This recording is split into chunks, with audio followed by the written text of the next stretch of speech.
हाँ ये वाला।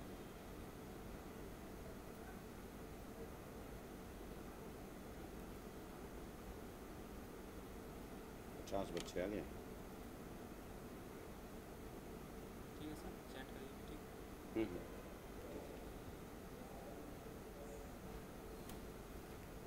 आवाज़ वगैरह सब क्लियर है?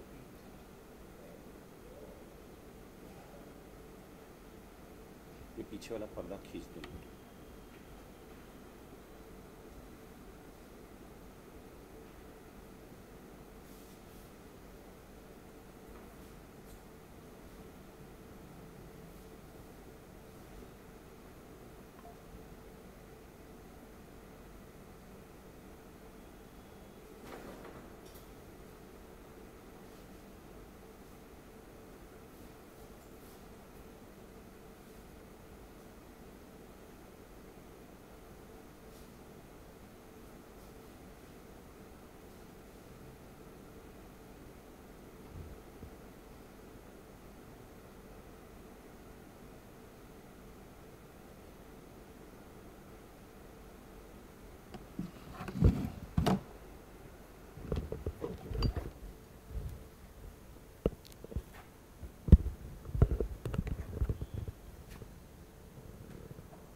चलिए आ जाइए।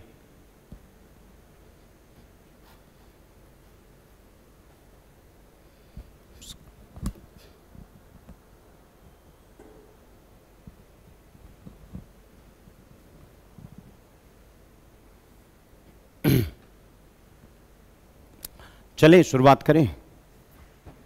राधे राधे, सब लोग आ जाओ जल्दी से, कम ऑन।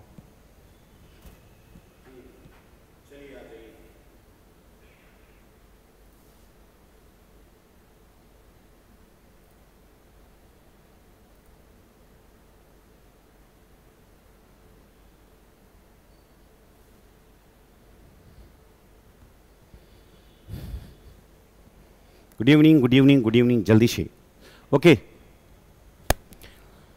आज हम लोग जो टॉपिक करने वाले हैं वो ये टॉपिक है हार्मोन, जिसमें प्लांट और एनिमल दोनों हार्मोन की बात करेंगे हम लोग। हाँ ठीक है।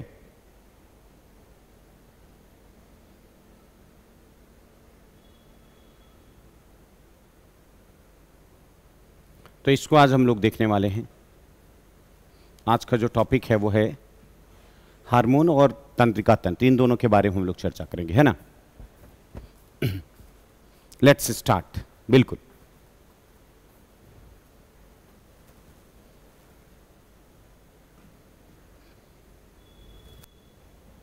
सिक्स का नहीं है बेटा, 6:30 का।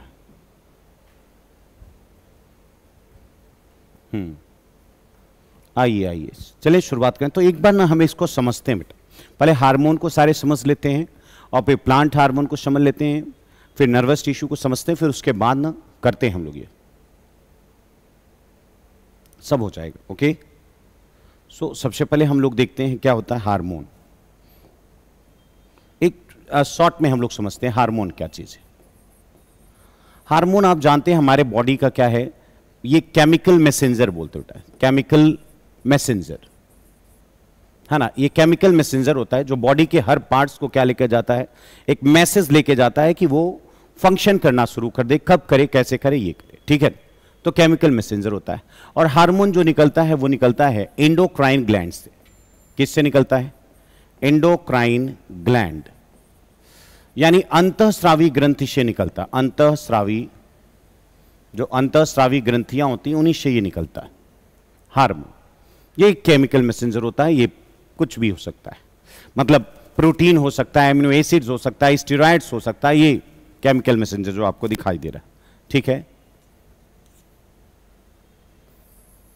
तो ये तो केमिकल मैसेंजर हो गया। यहां पर बात करते हैं हम, ये देखते हैं कि हमारे बॉडी में जो एंडोक्राइन सिस्टम है, तो हमारे बॉडी में जो एंडोक्राइन सिस्टम है, एंडोक्राइन सिस्टम उसमें ढेर सारी इंडोक्राइन ग्लैंड्स होती है ना, इंडोक्राइन ग्लैंड्स भी। तो इंडोक्राइन ग्लैंड्स जो होती हैं, यानी अंतःस्रावी ग्रंथि, अंतःस्रावी ग्रंथि की बात कर लें। अंतःस्रावी ग्रंथियां अगर देखें तो हमारे बॉडी में 6 मेन हैं, है ना, 6 मेन। जैसे हम पिट्यूटरी ग्लैंड की बात करते हैं, पिट्यूटरी, पिट्यूटरी एक है, फिर एक है थायराइड, थायराइड, फिर parathyroid, parathyroid, pineal gland, pineal, adrenal and thymus, thymus gland. ये तो ग्लैंड है ना, ये 1 2 3 4 6 है। और इस तरह से मिक्स ग्लैंड की अगर हम बात कर लें, मिक्स ग्लैंड, तो मिक्स ग्लैंड में एक पैंक्रियाज है बेटा, इसके बारे में थोड़ा सा हम लोग जल्दी जल्दी एक बार देख लेते हैं। पिट्यूटरी ग्लैंड 1 बाय 1 करके हम लोग देख लेते हैं इसमें। तो पिट्यूटरी ग्लैंड को हम लोग मास्टर इंडोक्राइन बोलते हैं, इसको मास्टर बोलते हैं। क्यों? क्योंकि जो भी रेस्ट, जितने भी ये ग्लैंड्स है ना, इनके फंक्शन को ये क्या करती है बेटा, कंट्रोल करती है। ठीक है, तो ये इसको कंट्रोल करती है। और सबसे ये स्मॉलेस्ट भी, बिल्कुल स्मॉलेस्ट, ये 2 लोब से बनी होती है। इसमें 2 लोब होता है, एक एंटीरियर, यानी ये 2 लोब से बनी होती है। एक को हम बोलते हैं एंटीरियर लोब यानी अग्रपिंड, और एक होती है बेटा पोस्टीरियर, पोस्टीरियर लोब। ओके ना। तो एंटीरियर लोब जो होती है, इससे कई हार्मोन निकलते हैं, बहुत ढेर सारे, और पोस्टीरियर से सिर्फ 2 हार्मोन निकलते हैं। ओके, तो एंटीरियर से कौन से हार्मोन निकलते हैं, इसके बारे में हम लोग थोड़ा अगर जाने तो इसमें से कई निकलते हैं। जैसे निकलता है इसमें जीएच हार्मोन, जीएच हार्मोन यानी ग्रोथ हार्मोन जिसको बोलते हो, इसी को हम लोग क्या बोलते हैं, एसटीएच हार्मोन भी बोलते हैं ना, एसटीएच।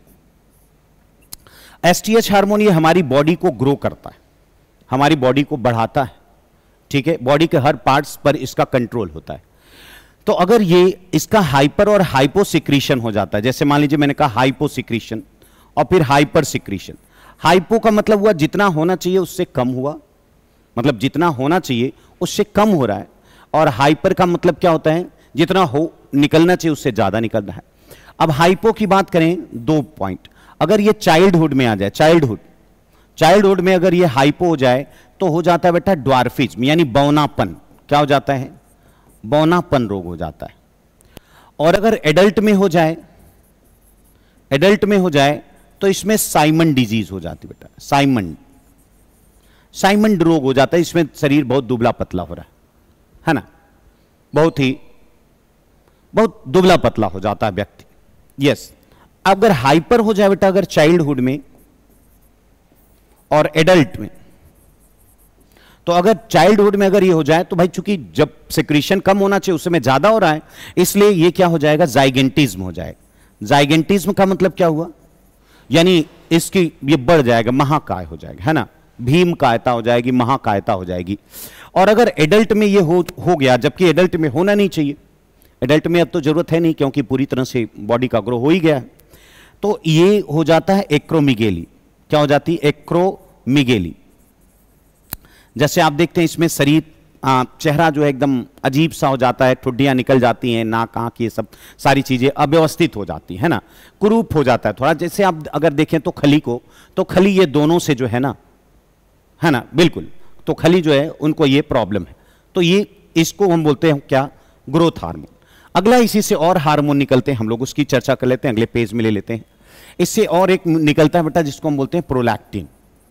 प्रोलैक्टिन या इसी को हम लोग एलटीएच हार्मोन भी बोलते हैं। यानी ये क्या होता है, ये मिल्क से रिलेटेड, जो प्रेगनेंसी पीरियड में और प्रेगनेंसी के बाद ये ना मैमरी ग्लैंड में मिल्क प्रोडक्शन के लिए रिस्पॉन्सिबल होता है। किसके लिए होता है, मिल्क प्रोडक्शन, मिल्क प्रोडक्शन करता, मिल्क इजेक्शन नहीं करता। मैमरी ग्लैंड में ये मिल्क को क्या करता है, यस, मिल्क का प्रोडक्शन करता है ड्यूरिंग, है ना, प्रेगनेंसी एंड आफ्टर प्रेगनेंसी। जब बेबी का बर्थ हो जाता है तो अभी प्रोडक्शन करता है, इजेक्शन नहीं करता। नेक्स्ट होता है टीएसएच, इसी के द्वारा निकलता। टीएसएच जो होता है ये थायराइड को स्टिमुलेट करता है। ये थायराइड को क्या करता है, स्टिमुलेट करता है, यानी थायराइड को एक्टिवेट करता है कि भाई तुम अपने हार्मोन को निकालो। थायराइड को क्या करता है, एक्टिवेट करता है। ठीक है, ये वाला यहां पर ये हार्मोन ऐसे होता है। एसीटीएच, एसीटीएच ये जो है ना एड्रिनल ग्लैंड को, एड्रिनल ग्लैंड जो होती है ना, एड्रिनल ग्लैंड उसको एक्टिवेट करता है। इसका एक्टिवेशन जो होता है ये इसको भी एक्टिवेट करता है ना। अब इससे और भी ढेर सारे हार्मोन निकलते हैं। एक निकलता है जिसको हम बोलते हैं MSH, melanocyte stimulating hormone, melanocyte stimulating hormone. ये एक हार्मोन होता है जो क्या करता है, मिलेनिन का सिक्रीशन करवाता है और ये शरीर के रंग को बनाता है, काला और गोरा जो करता है मिलेनिन सिक्रीशन के लिए, मिलेनिन सिक्रीशन के लिए करता है।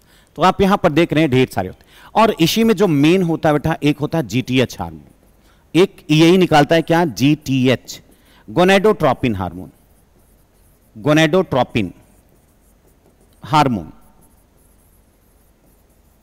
Gonadotropin hormone. गोनेडोट्रोपिन हार्मोन में दो होते हैं, एक होता है एफएसएच और एक होता है एलएच। ये दो हार्मोन को आपको समझना होगा। हां ठीक है ना।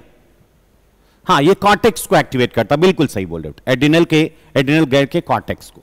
तब इसका नाम ही है देखो एड्रिनोकार्टिकोट्रोपिक हार्मोन, इसीलिए इसका नाम भी।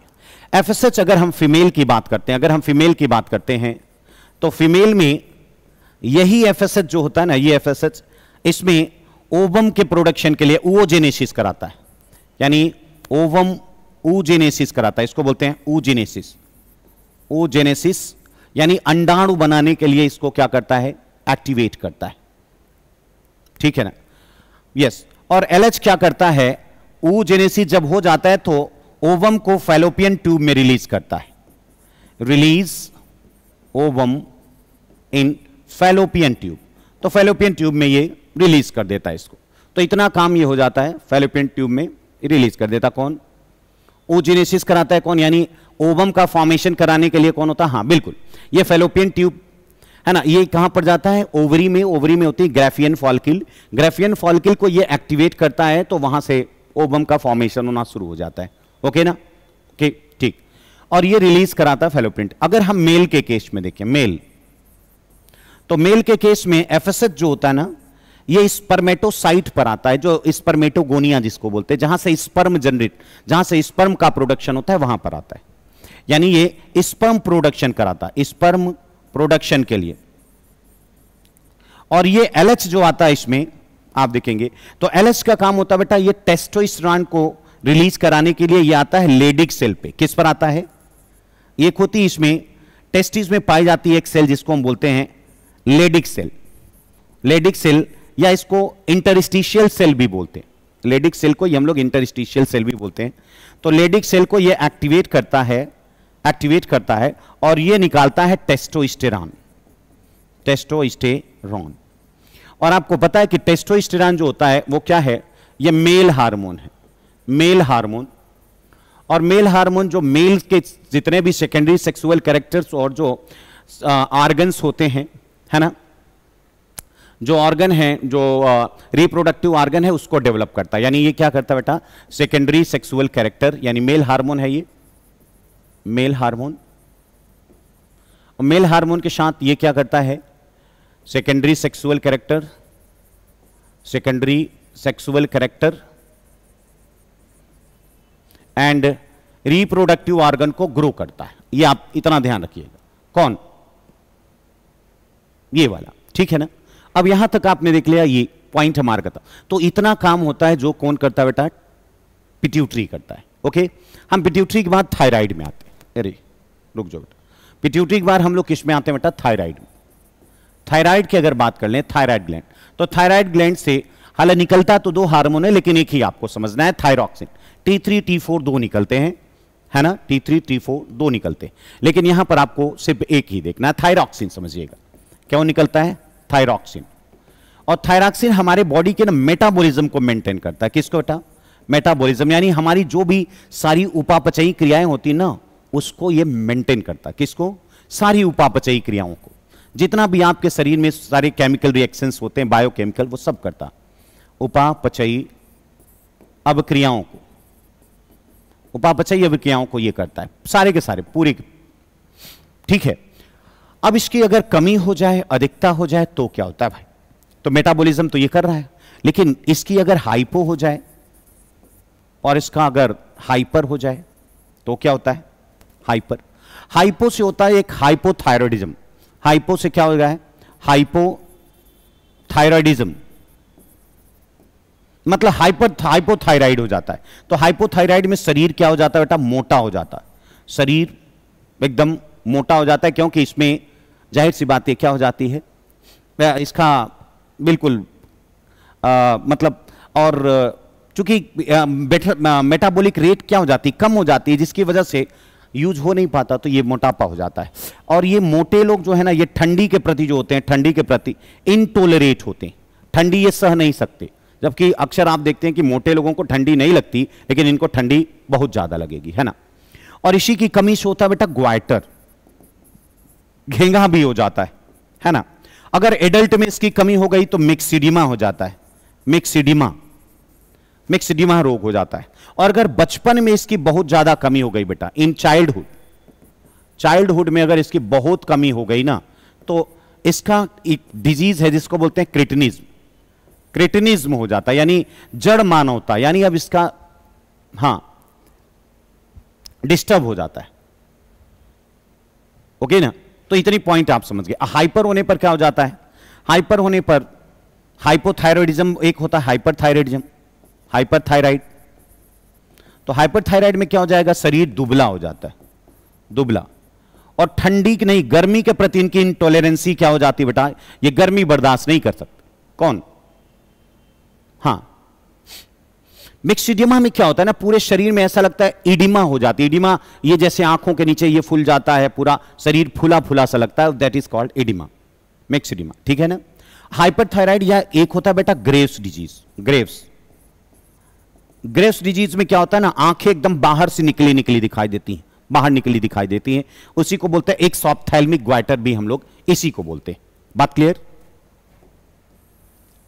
ये पॉइंट हमने यहां सीख लिया थायराइड का। थायराइड के बाद इसी पे पीछे होता है पैराथायराइड। पैराथायराइड आप जानते हैं इसी के जस्ट पीछे है ना, 4 की संख्या में होता है, और ये प्रोड्यूस करता है पीटीएच हार्मोन, या इसी को हम लोग एक और नाम से जानते हैं कोलिफ हार्मोन। कोलिफ हार्मोन भी इसको बोलते हैं, है ना, पीटीएच को कालीपोल। ये हमारी बॉडी में कैल्शियम और फॉस्फेट को मेंटेन करता है, कैल्शियम को बढ़ाता है और फॉस्फेट को क्या करता है? बॉडी से निकालता है। कैल्शियम और फॉस्फेट का बैलेंस करने का काम करता है। कैल्शियम, जैसे कैल्शियम को ये बढ़ाएगा, कैल्शियम को बढ़ाने का मतलब होता है ब्लड में कैल्शियम को मेंटेन करता है। ये क्या करता है? ब्लड में, यस, अगर ब्लड में कम है तो ये क्या करेगा? हड्डियों को तोड़ेगा और ला करके रखेगा। अब यहां पर इसकी अगर कमी हो जाए, हाइपो हाइपर, अगर इसकी हाइपो हो जाती है और हाइपर हो जाती, मैंने क्या बताया? ये हड्डियों को भी तोड़ता है बेटा, है ना, बिल्कुल। उसको 1-2 बार देखोगे तो हो जाएगा बेटा। तो मैंने आपको क्या बताया? हाइपो और हाइपर। हाइपो का मतलब जितना इसको सिक्रीट होना चाहिए उतना नहीं हो पाया है, तो ये जाहिर सी बात है कि प्रॉपर कैल्शियम आपके बॉडी में नहीं मिल पाएगा, यानी कैल्शियम ब्लड में कमजोर हो गया। और ब्लड में अगर कैल्शियम कमजोर हो जाएगा, आपको जानते हो ब्लड से ही तो ब्रेन चलती है। भाई ब्लड, कैल्शियम से ही तो ब्रेन चलती है। ब्रेन का जो सेंसेशन होता है सर, फास्ट जो सेंसेशन होता है उसके इंपल्सेस का, वहां पर वो डिस्टर्ब हो जाएगा। ब्लड क्लॉटिंग है, वो मसल्स प्रॉपर काम नहीं करेंगे, तो एक डिजीज हो जाता है, इसको हम बोलते हैं टिटैनी। इसकी वजह से हो जाता है बेटा टिटैनी रोग, जिसमें एकदम कमजोर आप लेकर के सारी की सारी चीजें चलते हो, आराम से चल नहीं पाते हो। हाइपर अगर हुआ तो हाइपर में बहुत ज्यादा डिस्टर्बेंस हो जाता है। यहां पर हो जाती ऑस्टियोपोरोसिस। और ऑस्टियोपोरोसिस अगर हो गई तो ढेर सारे कॉज कर सकती है, यानी ये ब्लड में अगर डिपोजिशन हो गया तो ये प्लेग का फॉर्मेशन कर सकता है ना, किडनी स्टोन बन सकता है, किडनी स्टोन, हार्ट अटैक और ब्रेन स्ट्रोक, ये सारी समस्या। क्योंकि भाई आपको पता है कि ऑस्टियोपोरोसिस से कैल्शियम ज्यादा से ज्यादा हड्डियों से हटा लिया गया, है ना, हड्डियों से हटा लिया गया। हड्डियों से हटाने के बाद क्या प्रॉब्लम होगी? हड्डियों से अगर सारा का सारा हटा लिया गया तो सारा ब्लड में रख दिया गया, और ब्लड से होता हुआ जब वो किडनी में पहुंचेगा तो किडनी स्टोन होने के चांसेस हैं। अगर कहीं प्लेक जमा हो गया ब्लड वेसल्स में तो हाई ब्लड प्रेशर हो जाएगा, बिल्कुल हो जाएगा बेटा। ऑस्टियोपोरोसिस विटामिन डी की कमी से नहीं होता, विटामिन डी की कमी से ऑस्टियोमलेशिया होता है। ऑस्टियोपोरोसिस इसकी वजह से होता है, ओके ना। तो plague, kidney, heart attack, brain stroke, ये सारी की सारी समस्याएं आपको आने लगती हैं। अब बात करते हैं आगे, अगर हम पिनियल ग्लैंड की बात करते हैं बेटा, पिनियल ग्लैंड, पिनियल ग्लैंड ये ब्रेन में रहता है, आप अच्छी तरह से जानते हो। ब्रेन में बस पिट्यूटरी के जस्ट पीछे होता है अगर देखें तो, ओके। तो ब्रेन में, अच्छा एक पॉइंट तो हम लोगों ने देखा नहीं यहां, एक सेकेंड बेटा, पिट्यूटरी कहां गया? पिट्यूटरी के हम अग्रपिंड को तो देखे, पश्चपिंड को तो देखे नहीं, यहीं पर देख लेते हैं, फिर आते हैं पिनियल में, नहीं गड़बड़ा जाएगा पूरा। पिट्यूटरी कहां? एंटीरियर तो हो गया था बेटा, पोस्टीरियर से भी निकलता है, पोस्टीरियर पिट्यूटरी। पोस्टीरियर पिट्यूटरी से दो निकलते हैं बेटा, एक तो निकलता है ऑक्सीटोसिन, ऑक्सीटोसिन, और दूसरा निकलता है वेसोप्रेसिन। वेसोप्रेसिन, इसी को हम लोग एडीएच हार्मोन भी बोलते हैं, एडीएच एंटी डाययूरेटिक हार्मोन, इसी को हम लोग बोलते हैं। हाँ वो भूल गए थे, हाँ। तो ऑक्सीटोसिन आप जानते हो, इसको बोलते हैं बर्थ हार्मोन, क्योंकि बर्थ में ये जो लेबर पेन है यही शुरुआत करता है। बर्थ हार्मोन भी बोलते हैं इसको, बर्थ हार्मोन बोलते हैं इसी को milk ejectory hormone, milk ejectory hormone, ejectory hormone. Milk का इजेक्शन यही कराता है। बनाता कौन है? प्रोलैक्टिन। निकालता कौन है? हाँ, बेबी बर्थ के बाद ये मिल्क इजेक्शन और बेबी बर्थ में ये हेल्प करता है, इसलिए दैट्स वेरी इंपॉर्टेंट। हाँ ओके। फिर वेसोप्रेसिन क्या होता है ये जानते हो? ये मैंने आपको बताया था कि ब्लड से ये यही पहुंचता है, तो सारे ब्लड नेफ्रॉन के ट्यूबुल से सारा चीज क्या कर लेता है ना, सारा ये वाटर और मिनरल्स को रीअब्सॉर्ब करता है। वाटर एंड मिनरल्स को ये क्या करता है? रीअब्सॉर्ब करता है, रीअब्सॉर्ब फ्रॉम यूरिन, यूरिन नहीं, आप ये कर सकते नेफ्रॉन, नेफ्रॉन में ये पहुंचता है। तो यानी किडनी में ये क्या पहुंचता है और कहता है कि वाटर और जो है मेंटेन करो, उसको ज्यादा बहने मत दो, बाहर चला जाएगा तो गड़बड़ा जाएगा, ठीक है ना। तो ये पॉइंट आपने देख ही लिया, ओके। नाउ पिनियल ग्लैंड निकालता है बेटा, जिसको हम बोलते हैं क्या, एक हार्मोन जिसको नाम है मिलेटोनिन हार्मोन। मिलेटोनिन, मिलेटोनिन को हम लोग लाइट हार्मोन कहते हैं, अंधेरे में ये तेजी से प्रोड्यूस होता है। लाइट हार्मोन आपके सर्केडियन साइकिल या बायोलॉजिकल क्लॉक को मेंटेन करता है, बायोलॉजिकल क्लॉक को बनाता है, यानी आपकी दिनचर्या को ये बनाने का काम करता है। इसे हम लोग लाइट हार्मोन बोलते हैं, लाइट हार्मोन। लाइट हार्मोन का मतलब ये ऐसा नहीं कि लाइट में ये बनता है, या इसको हम लोग स्लीपिंग हार्मोन के नाम से भी जानते हैं। जब आप सोते हैं ना तो ये ज्यादा बनता है, स्लीपिंग हार्मोन। अंधेरे में आप रहेंगे तो ये ज्यादा बनता है, आपको संयमित करता है, नियमित करता है। सबसे ज्यादा इंपॉर्टेंट ये है, बात क्लियर ना, ये सारा का सारा सबसे ज्यादा इंपॉर्टेंट ये है। तो पिनियल ग्लैंड आप समझ गए। यस, जो बड़े बड़े जो विद्वान लोग होते हैं, जो संयमित लोग होते हैं, वो इसीलिए एकाग्र होते हैं। जो बड़े बड़े चंदन लगाते हैं या ये सारा चीज करते हैं, आप जानते हो अंधेरे में रखना होता है इसको, ठीक है ना, बस ये है बिल्कुल। सारी चीज जितने भी नियमित चीजें होती है वो सबको ये कवर करता है बेटा, ये इतना। आगे आता है एड्रिनल। एड्रिनल ग्लैंड जो होता है ना, दो पार्ट में होता है बेटा। एड्रिनल ग्लैंड दो पार्ट में होता है। बाहरी वाले भाग को हम लोग कॉर्टेक्स बोलते हैं और इनर वाले भाग को हम लोग मेड्यूला करते हैं, ओके ना। कॉर्टेक्स वाले भाग से, जो कॉर्टेक्स की बात करें तो यहां से तीन हार्मोन निकलते हैं। एक निकलता है कॉर्टिसोल, कॉर्टिसोल, और एक होता है एल्डोस्टेरॉन, और एक होता है गोनेडोकॉर्टिकॉइड्स या सेक्स हार्मोन होते हैं, एस्ट्रोजन या androgen, oestrogen and androgen, okay. तो कॉर्टिसोल जो होता है ये ना शुगर मेटाबॉलिज्म को मेंटेन करता है, शुगर मेटाबॉलिज्म,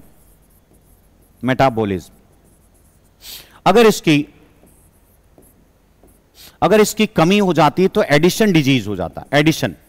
एडिशन डिजीज जब हाइपो हो जाता है तो ये होता है, इसमें चेहरा पूरा काला वगैरह, काला पड़ने लगता है पूरा चेहरा, है ना, काला हो जाता है, इसमें ब्लैक फेस हो जाता है, पूरा का पूरा ब्लैक फेस, सुस्त रहता है आदमी जब इसका हाइपो होता है।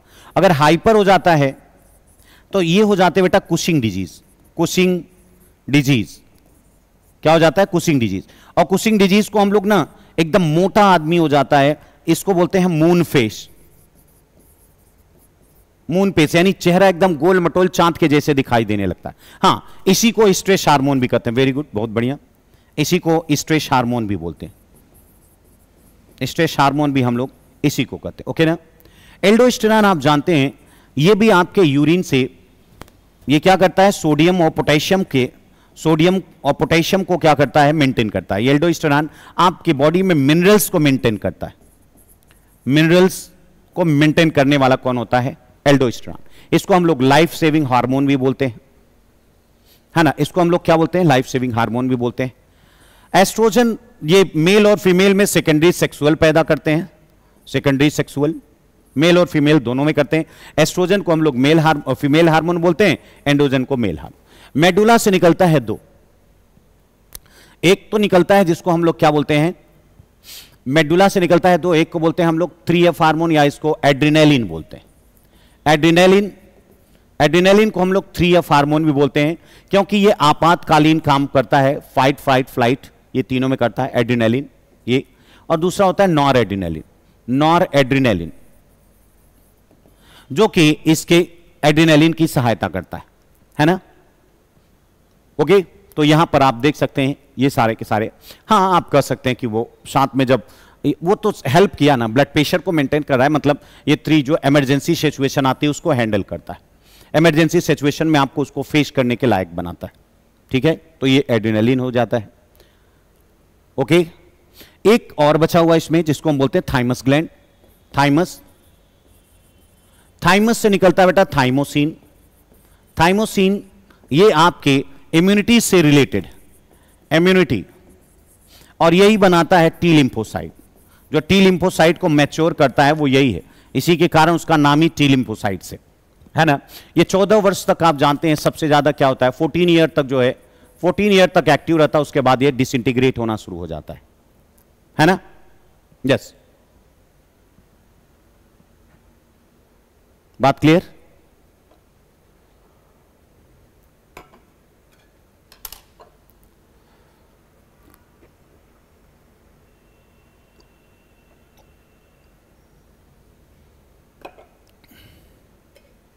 बात क्लियर। तो ये सारे पॉइंट्स आपको आइडिया लग रहा है। हम बात करें अगर प्लांट हार्मोन की, प्लांट हार्मोन, तो प्लांट हार्मोन में ना 3 होते हैं जो प्रमोटर्स होते हैं और 2 होते हैं जो इनहिबिटर होते हैं। प्रमोटर्स और इनहिबिटर। प्रमोट करते हैं इसमें होते हैं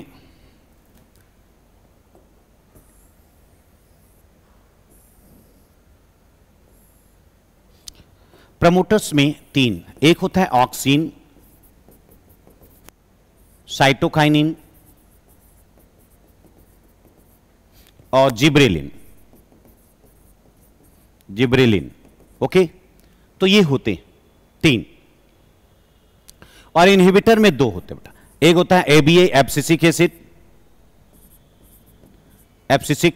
एसिड और एथिलीन।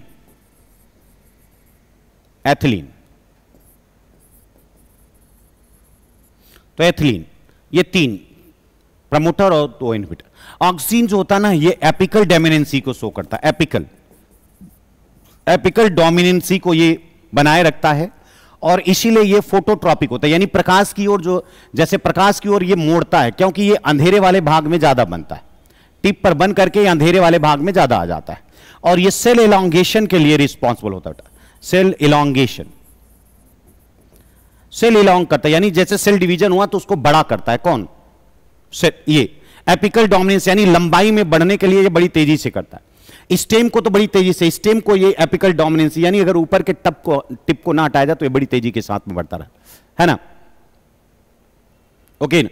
साइटोकाइनिन की अगर हम बात करते हैं तो साइटोकाइनिन से आप अच्छी तरह से जानते हैं कि साइटोकाइनिन सेल डिवीजन के प्रमोट करता है। क्या करता है, सेल डिवीजन को प्रमोट करता है, और पत्तियों को हरा भरा रखता है, जो फल फूल को हरा भरा रखता है उसको बढ़ने नहीं देता, पत्तियों फूलों को ताजा रखता है बेटा, ताजा। साइटोकाइनिन ये ना जड़ों में बनता है, जड़ों में बनता है। ओके ना। जिब्रेलिन, जिब्रेलिन जो होता है ये डॉर्मेंसी को ब्रेक करता है, ब्रेक डॉर्मेंसी, यानी प्रसुप्तावस्था को ये क्या करता है बेटा, तोड़ देता है, यानी अंकुरण लाता है, स्प्राउटिंग को ये शुरू करता है, यानी अंकुरण को करता है, अंकुरण करने के लिए होता है, यानी सुप्तावस्था को तोड़ देता है, सुप्तावस्था को तोड़ता है ना। और ये प्रौढ़ावस्था को बढ़ाता है बेटा, प्रौढ़ावस्था यानी बढ़ाता है।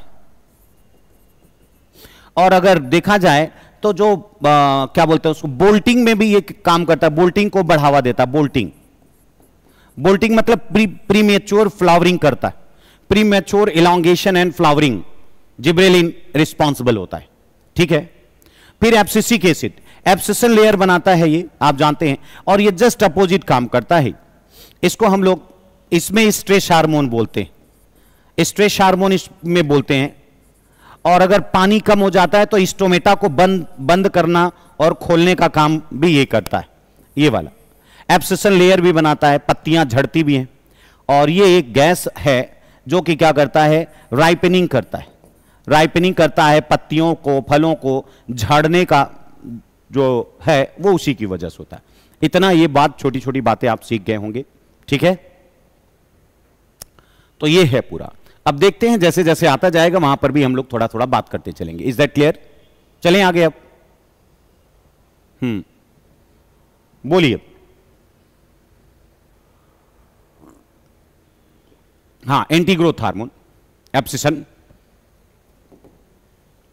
चलें अब और क्लियर हो जाएगा जैसे जैसे हम लोग सवाल करेंगे। चलें, आर यू रेडी?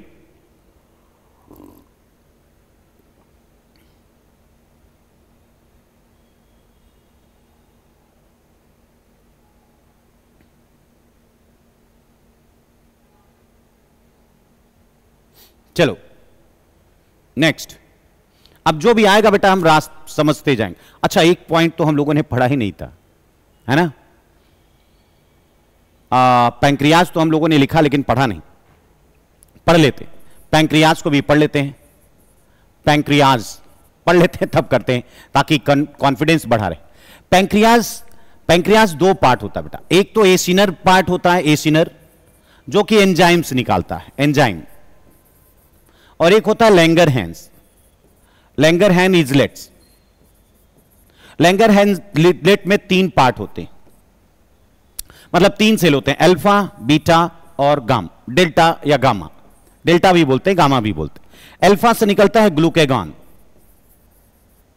और बीटा से निकलता है इंसुलिन और ग्लूकेगॉन से निकलता है सोमैटोस्टैटिन, सोमैटोस्टैटिन। ग्लूकेगॉन जो होता है ना, ब्लड में ग्लूकोज के लेवल को क्या करता है, बढ़ाता है, इसलिए इसको हाइपर कैल्सीमिक फैक्टर बोलते हैं। और यहां में ग्लूकोज के लेवल को, यानी ब्लड में ग्लूकोज के लेवल को मेंटेन करता है, ग्लूकोज लेवल को क्या करता है, हां मेंटेन करता है, इसलिए इसको हाइपोग्लाइसेमिक फैक्टर बोलते हैं। सोमैटोस्टैटिन क्या करता है, इन दोनों के सिक्रीशन को बैलेंस करता है, ठीक है। इसी तरह से अगर हम गोनेड्स की बात कर ले बेटा, गोनेड्स अब आए हैं तो ये भी देखते चलें। गोनेड्स, गोनेड्स दो होते हैं, एक मेल गोनेड्स होता है जिसको हम लोग टेस्टिस बोलते हैं, टेस्टिस, और फीमेल गोनेड्स होता है जिसको हम क्या बोलते हैं, ओवरी कहते हैं। तो टेस्टिस से आप जानते हैं टेस्टोस्टेरॉन निकलता है, हम जानते हैं टेस्टोस्टेरॉन, है ना। और ये टेस्टोस्टेरॉन मेल के सारे सेकेंडरी सेक्सुअल कैरेक्टर से लेकर के रिप्रोडक्टिव ऑर्गन की ग्रोथ करता है। ओवरी से दो निकलते हैं, ओवरी से अगर हम देखते हैं तो दो निकलता है बेटा। एक तो निकलता है जिसको हम लोग क्या बोलते हैं, एस्ट्रोजन, एस्ट्रोजन। ये क्या करता है, ये सेकेंडरी सेक्सुअल कैरेक्टर और फीमेल के जो भी रिप्रोडक्टिव सिस्टम्स हैं उसको मेंटेन करता है। और एक निकलता है प्रोजेस्टेरॉन, प्रोजेस्टेरॉन। ये प्रोजेस्टेरॉन क्या करता है, प्रेगनेंसी में जो अप्स एंड डाउन्स होते हैं उसको मेंटेन करता है, इसीलिए इसका नाम है प्रेगनेंसी हार्मोन। बहुत बात क्लियर? अब चलो चलते, बताओ।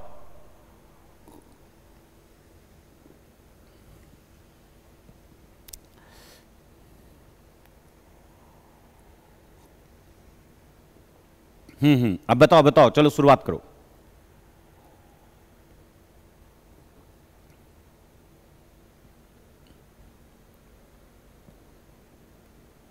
हाँ, अंधेरे की तरफ शिफ्ट हो जाता है बेटा, बिल्कुल बिल्कुल। ऑक्सीजन में क्या होता है ना, ये अंधेरे की तरफ शिफ्ट हो जाता है इधर, इसीलिए तो इधर का इलॉन्गेशन ज्यादा होता है, तभी तो ये फोटोट्रॉपिज्म दिखाता है ना, फोटोट्रॉपिज्म उसी की वजह से दिखाता है। अभी आएगा ना आगे तो हम लोग उस पर चर्चा करेंगे, डोंट वरी। सी पक्का, मधुमेह रोग यानी diabetes mellitus is caused by the deficiency of insulin hormone, insulin is secreted by the beta cell of islets of Langerhans pancreas. Good, very good, सारी चीजें आप यहां पर देख सकते हैं। नेक्स्ट,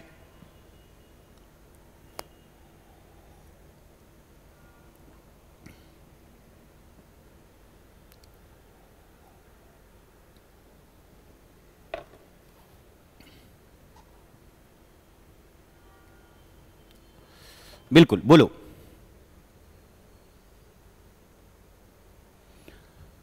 ग्वाइटर आयोडीन की कमी के कारण होता है।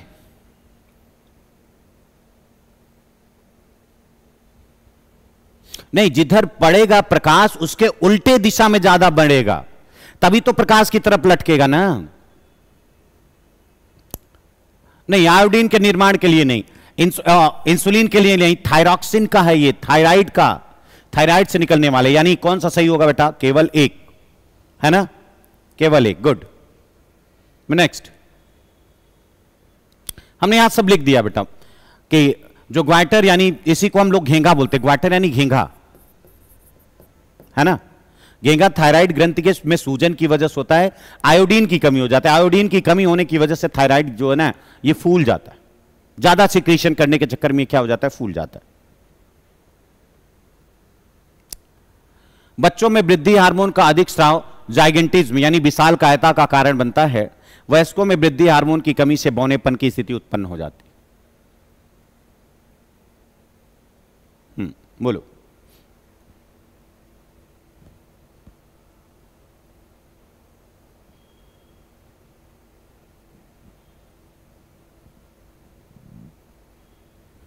बोलिए, बी कि वन भाई, वयस्कों में वृद्धि हार्मोन की कमी से बौनापन, जब वृद्धि और वयस्क हो गए तो अब कौन सा कमी, साइमन डिजीज हो जाता है। आपने देखा कि बौनापन नहीं, साइमन डिजीज हो जाता है बेटा।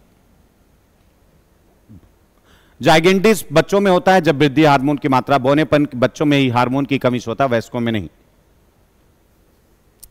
हाइपरथायराइडिज्म से वजन बढ़ता है, हाइपरथायराइडिज्म वजन बढ़ता है और ठंड से असहिष्णुता होती है।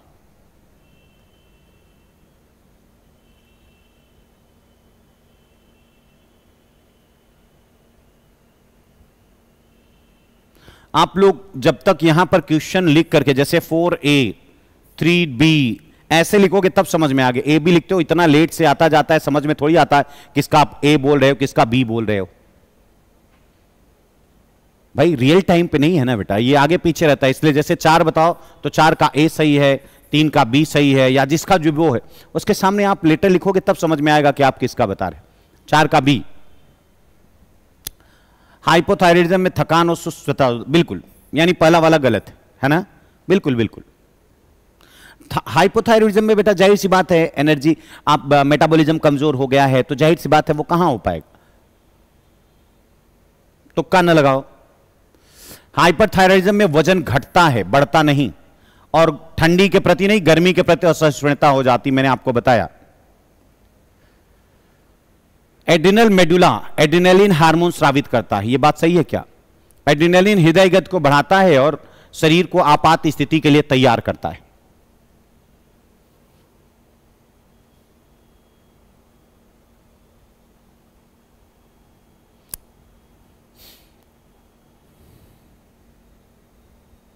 चलिए 5 वाले का बताइए।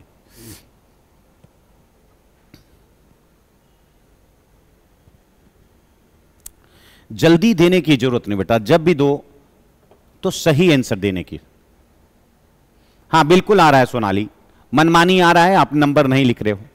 5 का सी सब लोग बोल रहे हैं, सही बात, बिल्कुल सही, तो हम सी ही मार देते हैं। बिल्कुल सही आप लोगों ने कहा कि एड्रिनलिन मेडुला एपिनेफ्रिन, एड्रिनलिन को हम लोग ना एपिनेफ्रिन भी बोलते हैं, जो शरीर को लड़ो भागो, लड़ो या उड़ो जिसको आप बोलते हो, लड़ो भागो या लड़ो उड़ो, इसको लड़ो उड़ो हार्मोन भी बोलते हैं, लड़ो उड़ो हार्मोन भी इसको हम लोग बोलते हैं।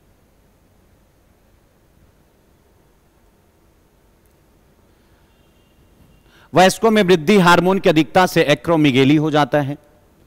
इससे हाथ, पैर और चेहरे की हड्डियां बड़ी हो जाती।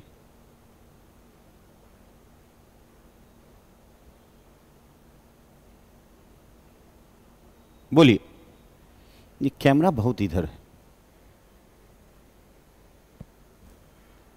सी, मैंने कहा ऐसे ही मनमानी मत दिया करो। मैंने बार बार कहा कि ऐसे 6 लिखो, फिर सी लिखो, जो भी है 5 लिखो, फिर पता ही नहीं चलता आपको क्या लिख रहे हो। इतना लेट से आता है ना कि हमको समझ में थोड़ी आता है। और जो ऐसे तुक्का मारते हैं ना, वो नंबर नहीं लिखते, ऐसे लिख देते। हाँ, तुक्का वाले हैं जो 6 5 नहीं लिखेंगे। बिल्कुल बिल्कुल सही है, दोनों सही।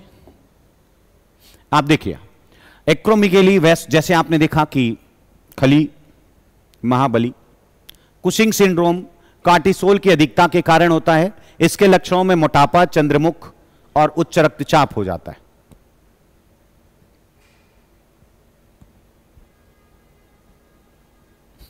अरे एक बार लिखने के लिए बोला हूं, हर बार।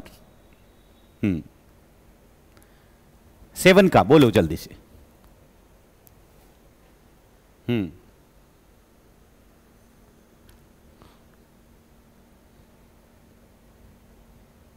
नहीं, साइमंड बच्चों में नहीं होता बेटा, वयस्कों में होता है।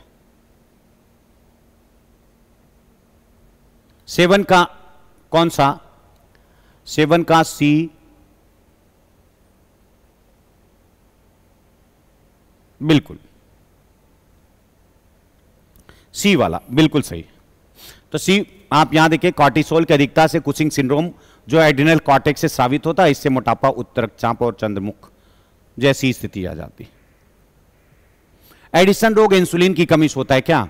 इसमें त्वचा काली पड़ जाती है और थकान महसूस है। Addison disease.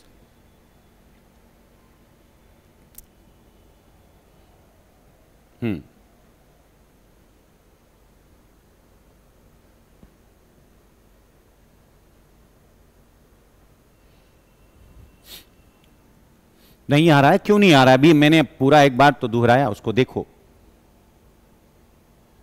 बार बार मैंने आपको पूरा एकदम थारोली, बहुत बृहद तरीके से 1 शॉट में मैंने पूरा एक एक चीजों को पढ़ाया है, दिखाया है। 1 शॉट का इतना बड़ा 11 घंटे का हमने कहा, वो पढ़ोगे नहीं तो फिर कहां से आएगा बेटा? कहीं ना कहीं पढ़ोगे तब ना आएगा। 8 का बी बोल रहे हैं सब लोग, बिल्कुल सही बोल रहे हैं, यानी बी तो सही है। ये एडिसन रोग इंसुलिन की कमी नहीं, कॉर्टिसोल की कमी से होता है। मैंने अभी तो बताया था, कॉर्टिसोल की कमी से होता है। बिल्कुल, ये देखो कॉर्टिसोल की कमी से होता है, ना कि oestrogen and progesterone are produced by ovary. महिलाओं में अंडाशय एस्ट्रोजन और प्रोजेस्टेरॉन को उत्पन्न करते हैं। ये हार्मोन पुरुषों में द्वितीयक लैंगिक लक्षणों को नियंत्रित करता है। निकलता है फीमेल में, करता है पुरुषों में। है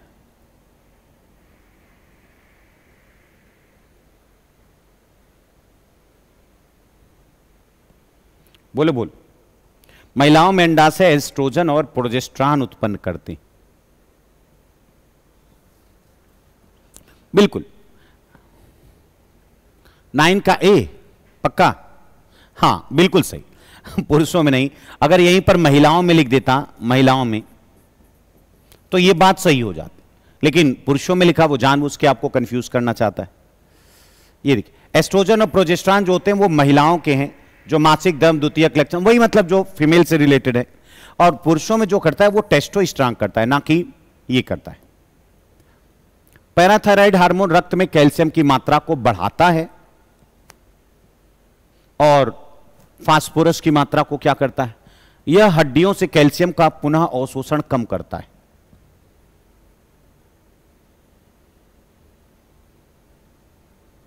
it decreases calcium reabsorption from bone. कम करता है क्या? हां मेल में होता है, लेकिन वो ओवरी वाला नहीं होता। बिल्कुल बिल्कुल कुमार, बिल्कुल हम बता रहे हैं।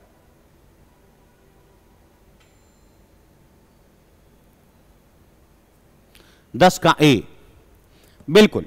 ये हड्डियों से कैल्शियम का पुनः अवशोषण नहीं करता है ना, और भाई ये हड्डियों से तो निकालता है, पुनः अवशोषण कहां से करता है? किडनी से करता है, किडनी वगैरह से करेगा ना, वहां से लेकर के आएगा और फिर से ब्लड में आपको बना के रखेगा। ब्लड यहां पर देखिए, पैराथायराइड हड्डियों कैल्शियम निकाल कर गुर्दे आंतों से पुनः अवशोषण, गुर्दों से आंतों से ये फिर से क्या करता है? फिर से अवशोषित कर लेता है और ब्लड मिला करके मिला देता। ब्लड में कैल्शियम की मात्रा को कम नहीं होने देता।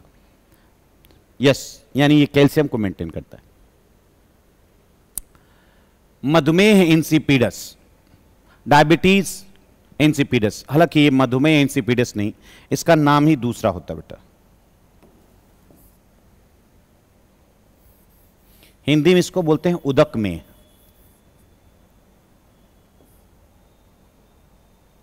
क्या बोलते हैं इसको हम लोग? उदक में, उदक में। बोलिए।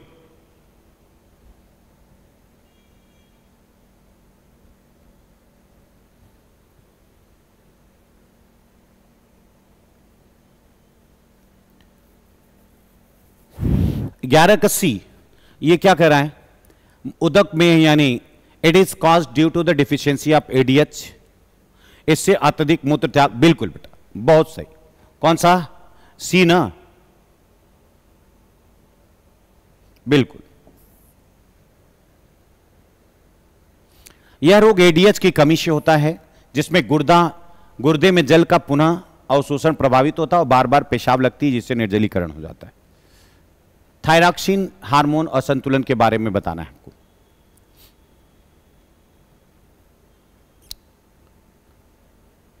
बच्चों में इसकी कमी से क्रिटिनिज हो जाता है, वयस्कों में इसकी अधिकता से मिक्सिडिमा हो जाता है। बोलो।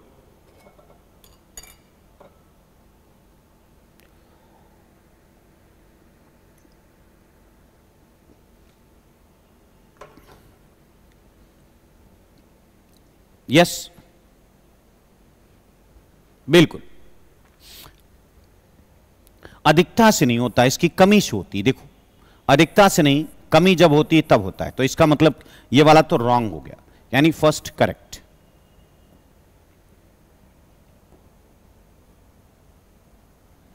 नेक्स्ट, टेस्टोस्टेरोन हार्मोन के बारे में कौन सा कथन सही? टेस्टोस्टेरोन,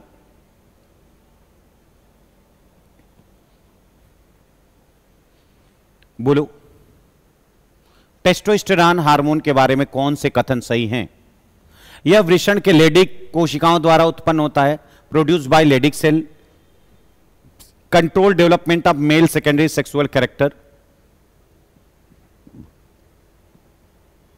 हां,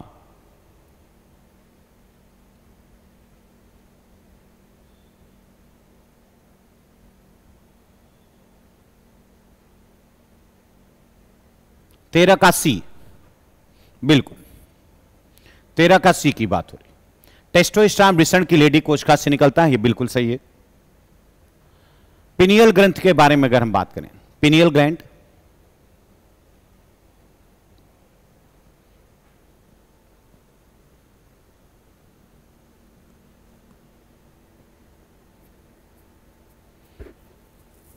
यस,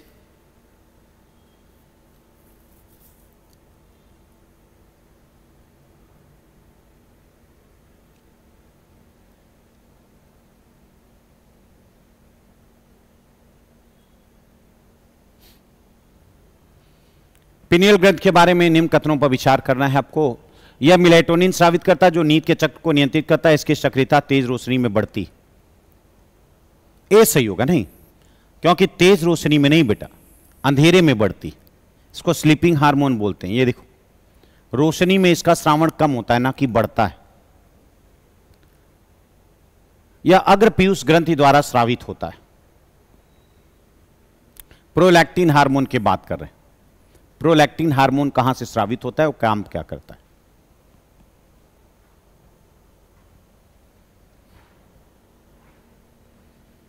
यस, बोलो बोलो।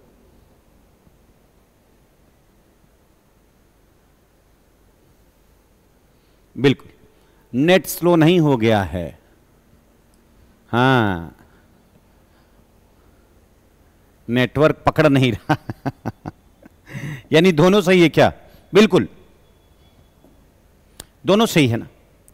श्रावण के लिए जिम्मेदार नहीं होता बेटा, उत्पादन के लिए जिम्मेदार होता है, उत्पादन, ना कि श्रावण के लिए। Produce milk. निम्न में कौन सा पादप हार्मोन कोशिका विस्तार को बढ़ावा देता है? बताओ, कोशिका विस्तार को कौन बढ़ावा देता है? एकदम मैं साइड रहता हूं बेटा, आप देखो तो।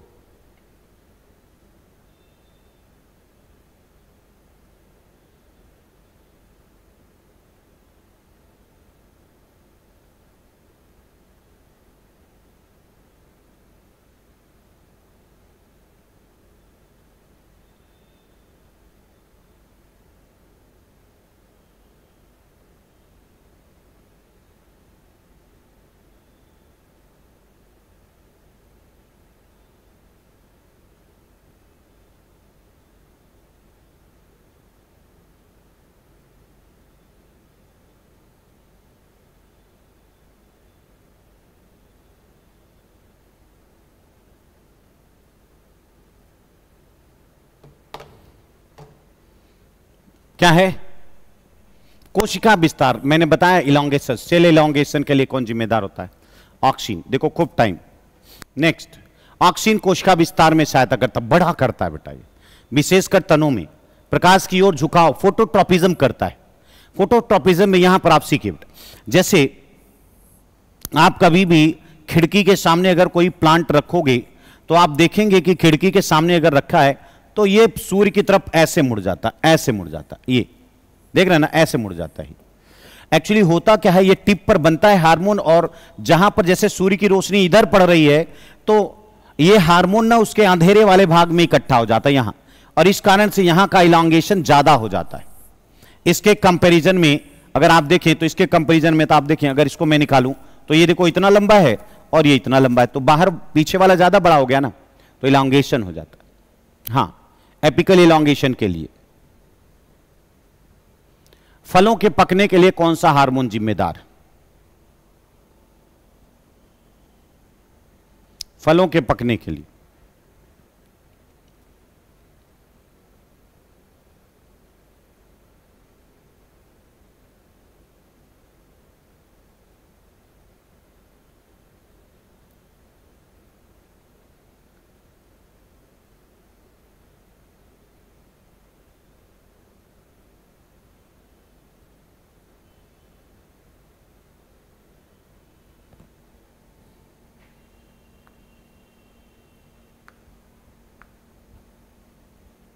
ओके, बिल्कुल।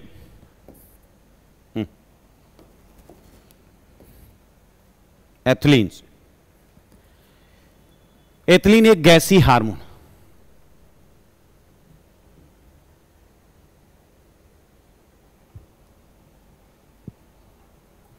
बताइए बताइए जल्दी से, मैं एकदम एक साइड हो गया हूं।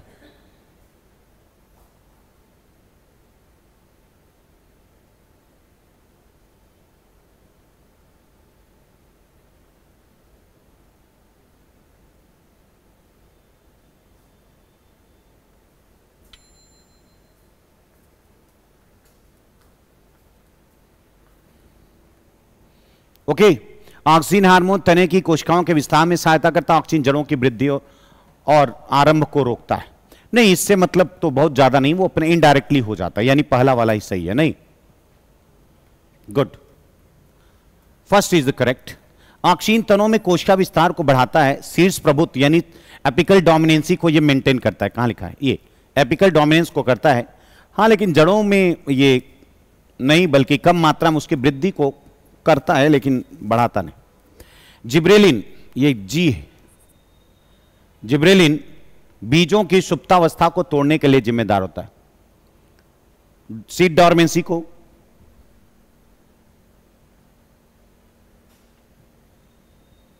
नहीं, रोकता नहीं ना, तभी ना बोल रहे हैं। इलोंगेशन ऊपर का ज्यादा होता है, इसलिए उसके कंपैरिजन में रुक जाता है, कम हो जाता है, कम करता नहीं वो। जिब्रेलिन पत्ता गोभी में बोल्टिंग को रोकता है।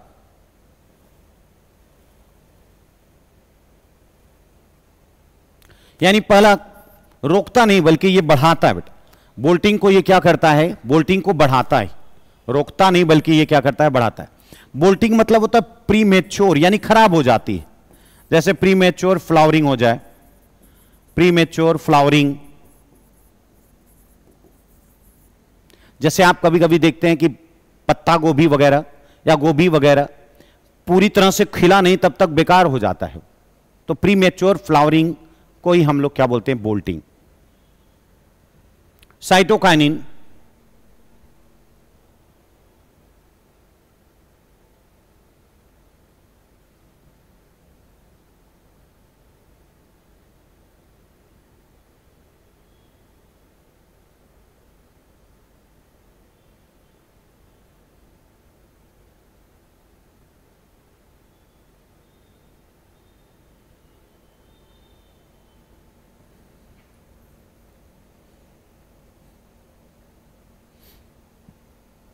बोल्टिंग बताया ना, प्री जो मतलब जब एक एज में फ्लावरिंग आनी चाहिए, बचपन में ही उसके फ्लावरिंग आ जाए तो खराब हो जाता है।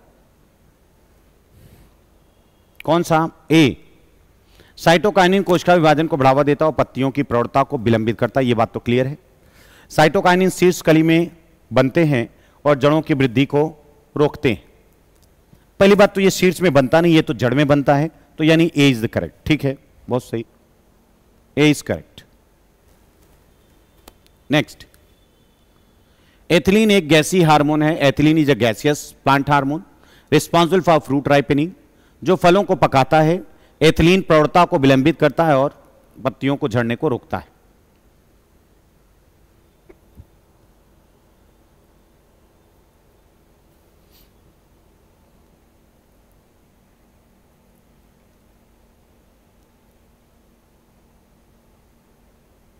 हाँ,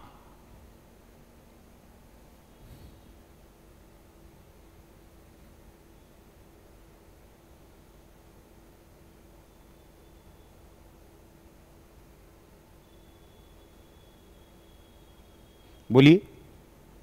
ए पक्का, एथिलीन एक ऐसी हार्मोन जो फलों को पकाता है। एथिलीन प्रौढ़ता की ये विलंबित नहीं करता बल्कि ये जल्दी लाता है, पत्तियों को झड़ने में भी सहायता करता है ना, मैंने वही तो बताया। ये देखिए, एथिलीन फलों को जल्दी पकाता है और पत्तियों को मुरझाहट और झड़ना, है ना, प्रौढ़ता को रोकता नहीं बल्कि बढ़ाता है। एब्सिसिक अम्ल बीजों और कलियों में सुप्तावस्था लाता है।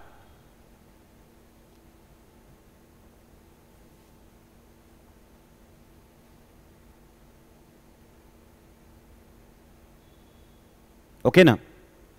एब्सिसिक अम्ल तनाव की स्थिति में स्टोमेटा को खोलने को बढ़ावा देता है।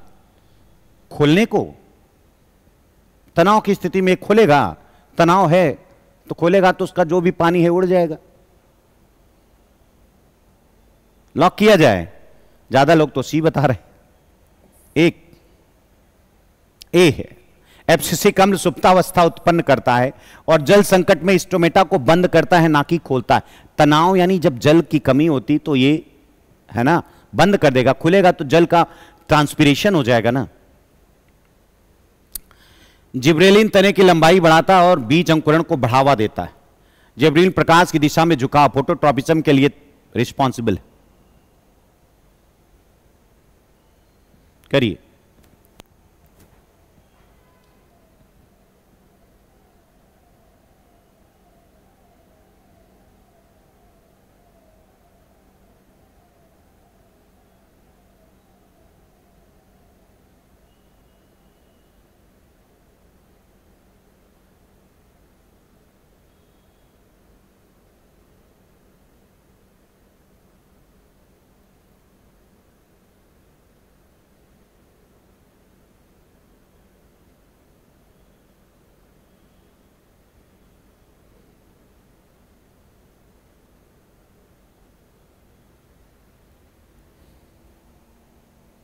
ओके, यानी ये तो गड़बड़ हो गया नहीं। ये तो गलत हो गया, यानी first A is the correct. Okay good. Next ये देखिए, जिब्रेलिन तनों की लंबाई बढ़ाते हैं बेटा, लेकिन प्रकाश के प्रति झुकाव ऑक्सीन करता है। मैंने अभी तो बताया कि अंधेरे वाले क्षेत्र में वो शिफ्ट हो जाता है। साइटोकाइनिन बीजों की सुप्तावस्था को तोड़ने में मदद करते हैं।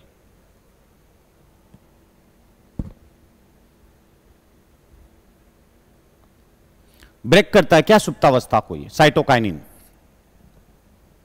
साइटोकाइनिन शीर्ष प्रवृत्ता को बढ़ावा देता है।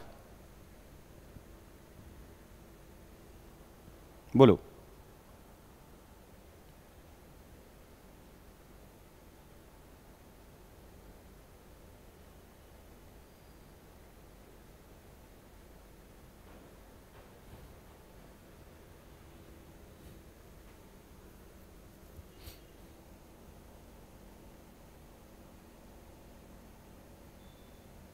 बी नहीं, शीर्ष प्रभुत्व ऑक्सीन करता है बेटा, ऑक्सीन सुप्तावस्था को तोड़ने में मदद करता है। बिल्कुल। साइटोकाइनिन बीजों को अंकुरित करने में सहायता करता है। शीर्ष प्रभु साइटोकाइनिन नहीं बल्कि ऑक्सीन नियंत्रित करता है बेटा। ये तो शाखाओं को बनाने के लिए। ऑक्सीन पौधे के अंधेरे भाग में एकत्रित होकर फोटोट्रॉपिज्म उत्पन्न करता है। ऑक्सीन पौधे के सभी भागों में वृद्धि को रोकता है।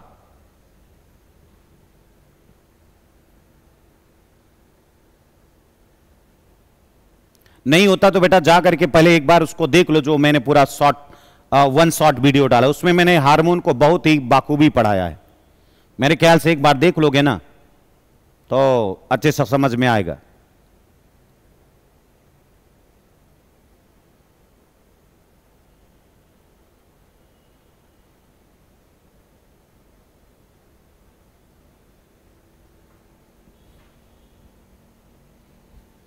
ए बिल्कुल, ये रोकता नहीं बेटा, बिल्कुल नहीं।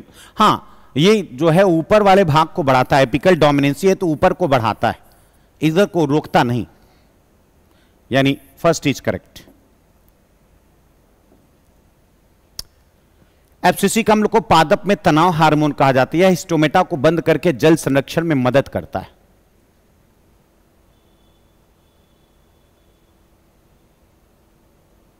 हाँ, YouTube पे मैंने वन शॉर्ट वीडियो डाला बेटा, और उसमें ये दो टॉपिक मैंने बहुत अच्छे से पढ़ाया है।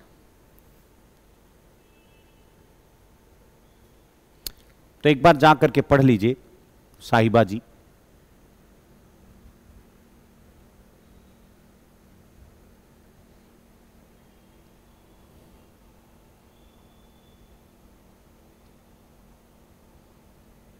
सी पक्का, एब्सिसिक बिल्कुल बिल्कुल सही, क्या बात है। जल संरक्षण को करता है ना, स्ट्रेस हार्मोन इसीलिए तो बोला जाता है। ये देखिए, इसे तनाव हार्मोन इसीलिए कहा जाता है। पानी कम रहता है तो बंद कर देता है, पानी बराबर है तो खोलेगा। एथिलीन अनानास और आम में पुष्पन को बढ़ावा देता है। एथिलीन पत्तियों और फलों में प्रौढ़ता को विलंबित करता है। जब तक कोई भी चैप्टर 4, 6, 10 बार नहीं पढ़ोगे थोड़ी ना क्लियर होगा। अब आप सोचो कि एक बार में कोई चीज क्लियर हो जाती है, अगर ऐसी हो जाती ना बेटा तो सारे लोग सिलेक्ट हो गए होते, समझ में आया ना। इसलिए उसको 4 बार, 6 बार, 10 बार आप पढ़ो। याद थोड़ी ना किया जाता है ये सब। 2, 4, 6, 10 बार पढ़ोगे और सारे क्वेश्चन करोगे, अपने आप वो बन जाएगा आपके दिमाग में।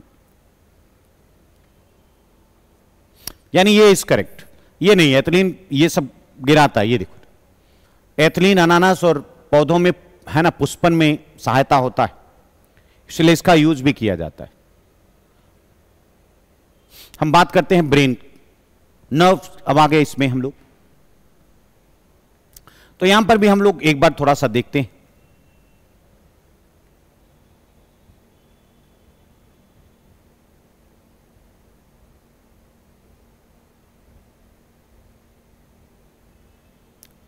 जबरदस्ती बोलने का कोई मतलब थोड़ी होता है। आप 50 बार पढ़ लिए, हम कैसे माने 50 बार पढ़ लिए।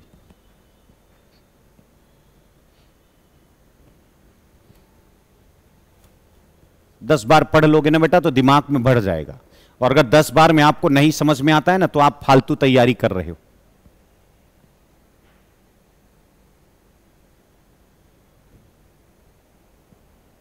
ओके ना।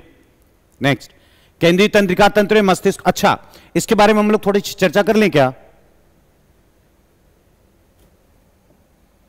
परिधि तंत्रिका तंत्र में मस्तिष्क की मेरु तंत्रिकाएं शामिल होती। चलो करते हैं, जहां पर प्रॉब्लम आएगी वहां हम बात कर लेंगे।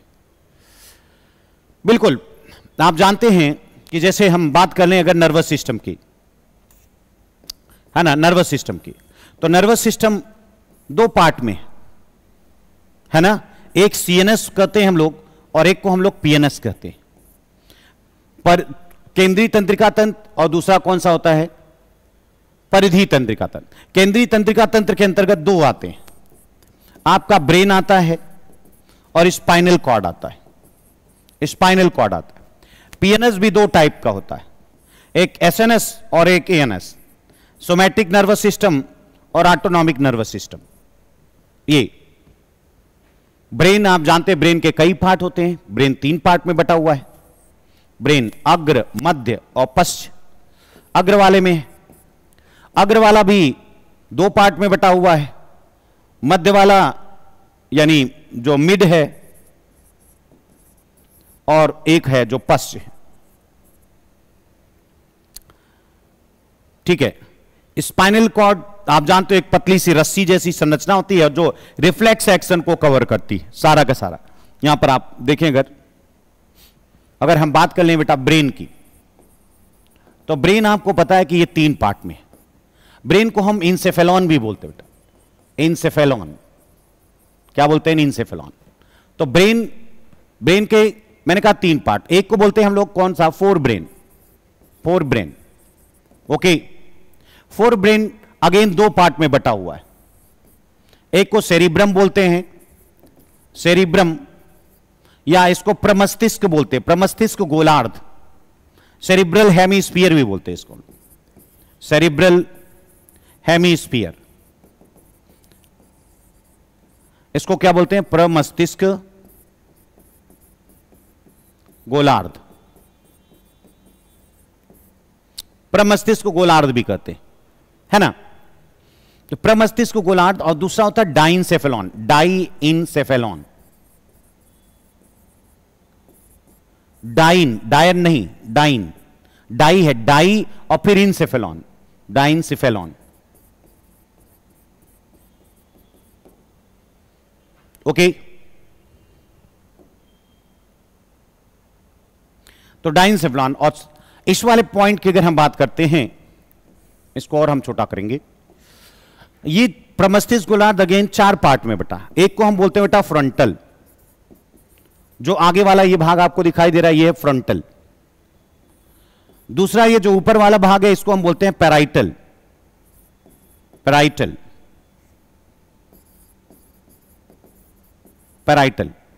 और जो ये कनपटी वाला भाग है, इसको बोलते हैं हम लोग टेम्पोरल।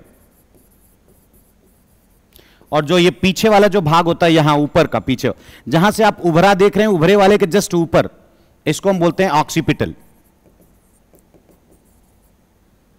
इसको हम बोलते हैं, ये आपका इंटेलेक्चुअल ब्रेन।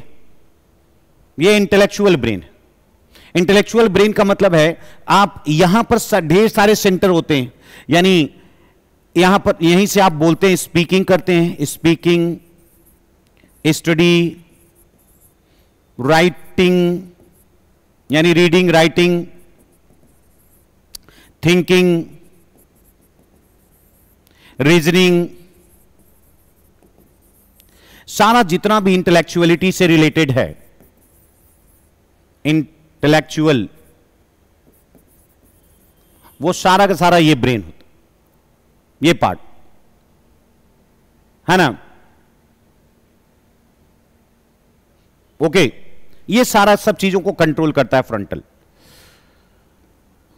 और अच्छा, लर्निंग भी होता है बेटा इसमें, सीखने के भी, याद करने की, लर्निंग, याद करना भी इसी में है, सारे के सारे पार्ट। बिल्कुल, लर्निंग पॉइंट भी, क्या बात है। पैराइटल की बात करते हैं तो ये ऊपर वाला भाग है, ये टेस्ट वाला भाग है, टेस्ट और टच, टेस्ट और टच से रिलेटेड, और प्रेशर, जो आपके ऊपर प्रेशर, वजन का जो प्रेशर आता है, टेस्ट, टच और प्रेशर, यानी आपको कोई स्पर्श करता है तो भी आप समझ पा रहे हो, है ना? यस। और टेम्पोरल का मतलब होता है यहां से ये हियरिंग है, यहां से ये हियरिंग होती है, यानी लिसनिंग। लिसनिंग लिसनिंग के बाद अंडरस्टैंडिंग, अंडरस्टैंडिंग यानी समझते हो, और फिर स्पीच, डिलीवरिंग स्पीच। यहां से सुनना है, समझना है और फिर बोलना है। सुनो, समझो, फिर बोलो, टेम्पोरल। ऑक्सीपिटल ये विजन का सेंटर है, विजन, यानी आप जो देखते हो उसके लिए ऑक्सीपिटल है। ओके, ऑक्सीपिटल किसको कंट्रोल करता है? जो सारे के सारे विजन से संबंधित काम होते हैं वो ये करता है। हां, ओके ना। नेक्स्ट डाइनसेफलॉन की बात करते हैं। तो डाइनसेफलॉन ना दो पार्ट में। अच्छा, एक पॉइंट और यहां पर आपको देखना है बेटा, इसी फ्रंटल में ना एक एरिया पाया जाता है जिसको हम बोलते हैं ब्रोकाज एरिया। ब्रोकाज एरिया जो होता है वही स्पीकिंग का सेंटर होता है। कौन सा एरिया होता है? Broca's area. ब्रोकाज एरिया जो कि किसका सेंटर होता है? स्पीकिंग का, स्पीकिंग सेंटर। और पैराइटल में ही पाया जाता है आपका एक हिप्पोकैम्पस एरिया। ये हिप्पोकैम्पस, हिप्पोकैम्पस, और हिप्पोकैम्पस यही आपकी मेमोरी होती है। ये मेमोरी का सेंटर, जो आपकी मेमोरी स्टोर होती है वो ये होती है, इसी भाग में होती है, हिप्पोकैम्पस में, है ना। और फिर यहां पर है आपका, जानते हो, थैलेमस या एपीथैलेमस भी इसको बोलते हैं हम लोग, थैलेमस। और दूसरा होता है आपका हाइपोथैलेमस, हाइपोथैलेमस। जो थैलेमस भाग है आप जानते हैं ये क्या होता है? ये स्लीपिंग से रिलेटेड आपको सारा का सारा ये काम करता है, स्लीपिंग एंड पेन, सोने और दर्द का जो सेंटर होता है वो आपका ये होता है। हाइपोथैलेमस जो होता है ये आपके पहले बॉडी टेम्परेचर को मेंटेन करता है, बॉडी टेम्परेचर, और फिर उसके बाद ये दो का केंद्र होता है, इमोशन, इमोशन एंड फीलिंग्स। भूख प्यास, यहां पर जो होती है भूख प्यास, जैसे हंगर, थ्रस्ट, ये इमोशन यानी प्रेम, द्वेष, ये प्रेम, द्वेष, दुश्मनी, दोस्ती, ये सब यहां पर होता है हाइपोथैलेमस को। हाइपोथैलेमस, हिप्पोकैम्पस, एमाइगडाला, इन सब और थैलेमस, इन सबको मिलाकर के एक सिस्टम बनता है जिसको बोलते हैं लिम्बिक सिस्टम। लिम्बिक सिस्टम अलग है, ओके। तो ये कौन सा है? ये फोर ब्रेन। मिड ब्रेन की अगर बात करते हैं, ब्रेन में अगला, ब्रेन में मिड ब्रेन। मिड ब्रेन जो होता है ना, एक हियरिंग और विजन का रिफ्लेक्स एक्शन होता है, हियरिंग एंड विजन का रिफ्लेक्स कंट्रोलर होता है, रिफ्लेक्स कंट्रोलर। हियरिंग और विजन, जैसे अचानक से कहीं पर आवाज आई धड़ाम की और तुरंत आपका कान सुना और आप उधर देख रहे हो, तो ये सेंटर इसका होता है ना। तो ये होता है। फिर आता है आपका hind brain. Hind brain, hind brain में दो पार्ट होते हैं मेन, हालांकि पोन्स भी होता है, लेकिन पोन्स जो है ब्रेन स्टेम का पार्ट होता है।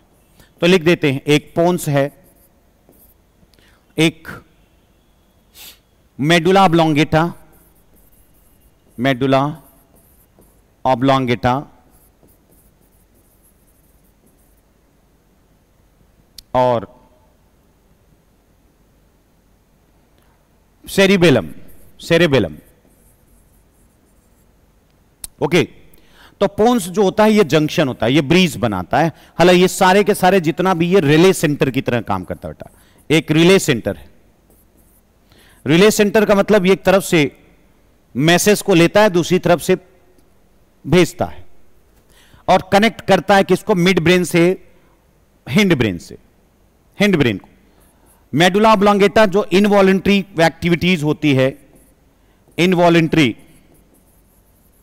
एक्टिविटीज, वो उसको कंट्रोल करता है, जैसे खांसना, छींकना, निगलना, है ना, ये सारा चीज जो है ये करेगा। हार्ट बीट, रेस्ट, है ना, सांस लेना, ये सब कौन करेगा, मेडुला ऑब्लोंगेटा। और मेडुला ऑब्लोंगेटा इनवॉलंटरी, और ये वॉलंटरी मसल्स को, जो वॉलंटरी एक्शंस होता है ये करता है, और बॉडी का बैलेंस बनाता है, बॉडी बैलेंस, सेरिबेलम।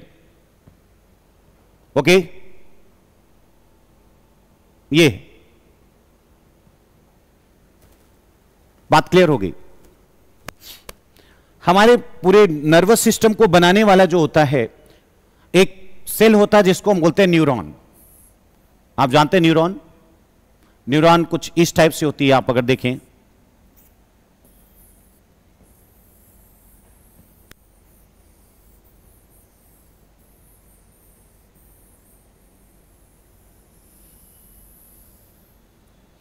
न्यूरॉन में ना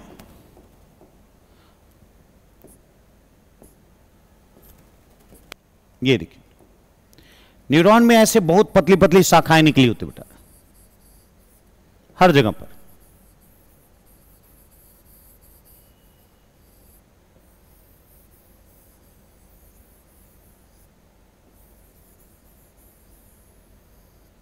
और यहां इसका न्यूक्लियस होता है, ये साइटोप्लाज्म पूरा भरा होता है, और ये कवर होता है माइलिन से,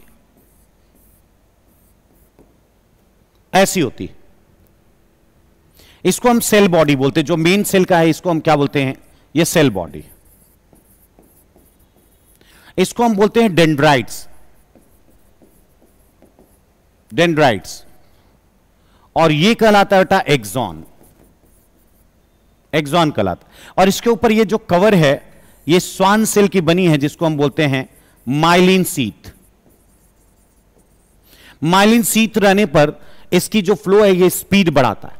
ये क्या करता है, एक्सॉन क्या करता है, यहां के सेंसेशन को दूसरे में ट्रांसफर करता है, और यहां दूसरी जुड़ी होती, दूसरे का डेंड्राइट से जुड़ा होता है, ये वाला भाग कहलाता है सिनॉप्सिस। और इसी भाग में होते हैं बेटा न्यूरोट्रांसमीटर, इसी में। और ये न्यूरोट्रांसमीटर इसके सेंसेशन के इंपल्स को दूसरे में क्या करते हैं, ट्रांसफर करते हैं, न्यूरोट्रांसमीटर। और आप जानते हो कि अगर डोपामाइन प्रॉपर नहीं होता है तो वही तो एल्जाइमर्स होता है, एल्जाइमर डिजीज होती नहीं अगर प्रॉपर ना हो, तो यही है। बात क्लियर, इतनी बात समझ गए। तो हमारे ब्रेन में माइलिन शीथ और हर जगह पर माइलिन शीथ वाली होती है, तो वो फास्ट लेकर के जाती, ठीक वैसे ही, ठीक है। तो ऐसे ये ढेर सारे हैं जिनके बारे में हम लोगों ने थोड़ा थोड़ा आइडिया लिया। स्पाइनल कॉर्ड की अगर हम बात करते हैं,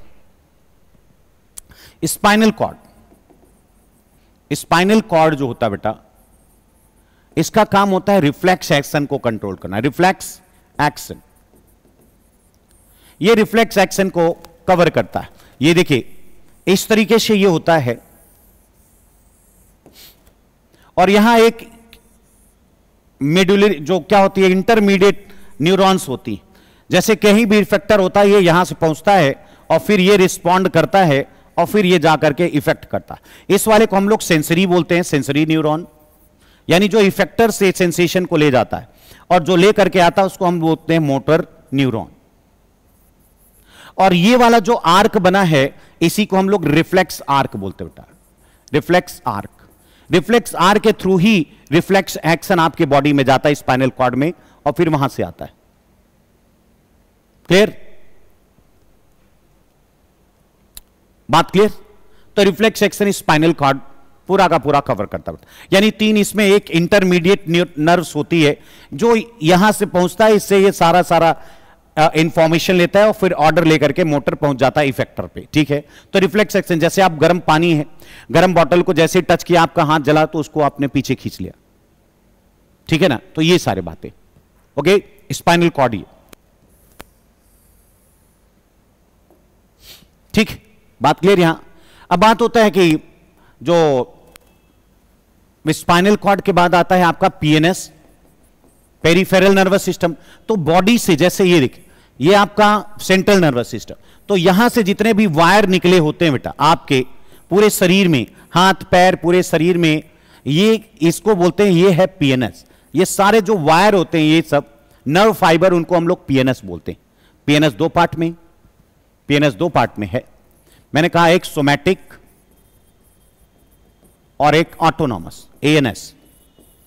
तो सोमैटिक जो होता है ये पूरे सोमैटिक है। ऑटोनॉमस आपके स्पाइनल कॉर्ड के बगल बगल ऐसे बना होता है, ठीक है। तो सोमैटिक भी दो टाइप के हैं, एक होता है क्रेनियल नर्व और एक होता है स्पाइनल नर्व। क्रेनियल नर्व 12 जोड़ी होते हैं, स्पाइनल नर्व 31। ये जो ब्रेन से निकले होते हैं इसको हम लोग क्रेनियल बोलते हैं, और जो स्पाइन से निकले उसको हम लोग स्पाइनल बोलते हैं। इतने पेयर्स होते हैं, ओके। एएनएस दो टाइप का, एक को बोलते हैं हम लोग सिंपैथेटिक और एक को बोलते हैं हम लोग पैरासिंपैथेटिक। सिंपैथेटिक इमरजेंसी में काम करता है, इसीलिए इसको इमरजेंसी ब्रेन भी बोलते हैं, और ये नॉर्मल सिचुएशन में काम करता है। जैसे जब आपको इमरजेंसी सिचुएशन आती है, वही है ना, जो इमरजेंसी सिचुएशन आती है उसी में ये क्या करता है, एक्टिव होता है, और सारी चीजों जैसे हार्ट बीट बढ़ा देता है, पुतलियों को फैला देता है, स्वेटिंग होने लगता है ना, हार्ट बीट बढ़ती है, सांस लेने की दर बढ़ जाती है, रोंगटे खड़े हो जाते हैं, पसीने होने लगते हैं, और कभी कभी ज्यादा इमरजेंसी आ गई, अगर डर गए तो गीले पीले भी हो जाते हैं। सब सारी प्रॉब्लम मेंटेन करता है ये, ओके। नाउ अब आते हैं हम लोग क्वेश्चन पे, नेक्स्ट। चलो अब आते हैं हम लोग इस पॉइंट पे।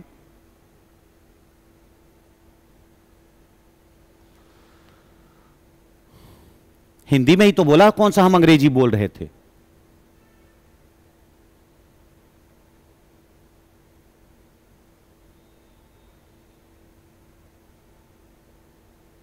हाँ तो चलो कोई नहीं, करो तो इसको। मेरी क्लास 6:30 से होती बेटा, टाइमिंग 6:30 है।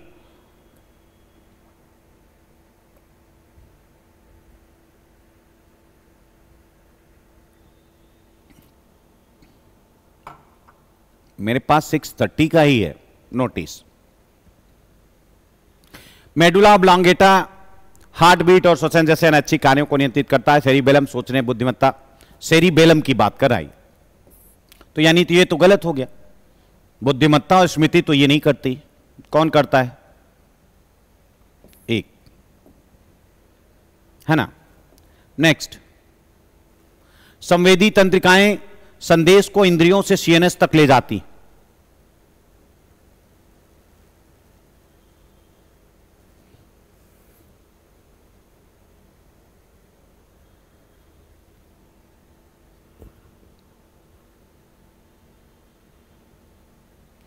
नहीं, टाइमिंग ही मेरा वही है, तो क्या करें। हाँ 10-5 मिनट लेट हो जाता है, मेरी क्लास छूटती है ना, मेरी क्लास ही छूटती है बेटा 6:15, 6:20 पर, इसलिए थोड़ा सा आने में लेट हो जाता है।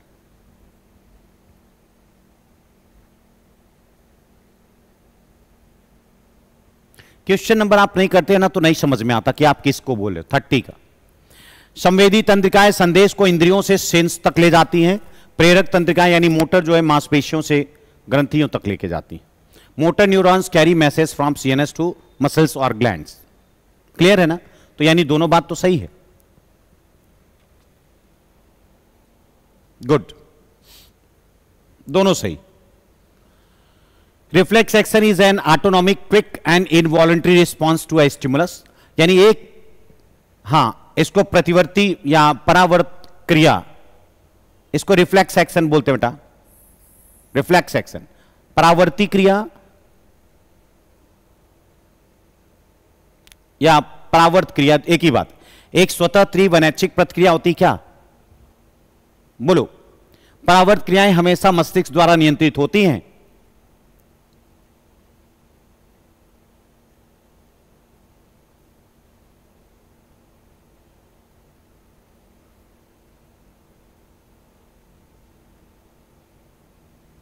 हो जाएगा, उसके पहले बंद हो जाएगा, काय घबरा रहे हो?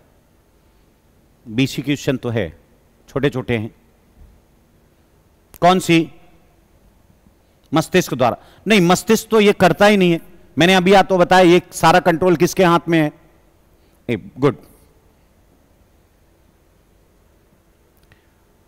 Myelin sheath act as a insulator and speed up nerve impulse conduction. ये कह रहे हैं माइलिन आवरण एक इंसुलेटर की तरह कार्य करता है जो तंत्रिका संदेश को तेज करता है। सही बात है क्या? माइलिन केवल मस्तिष्क में पाया जाता, परिधीय तंत्रिका में नहीं पाई जाती। 32।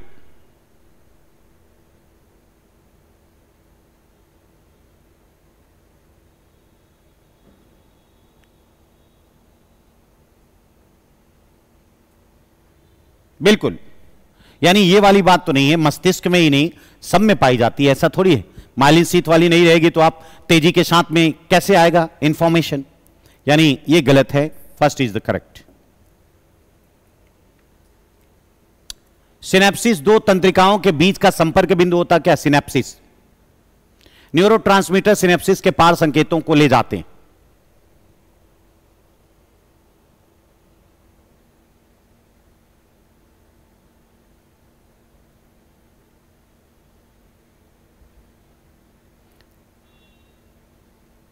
किसके बारे में?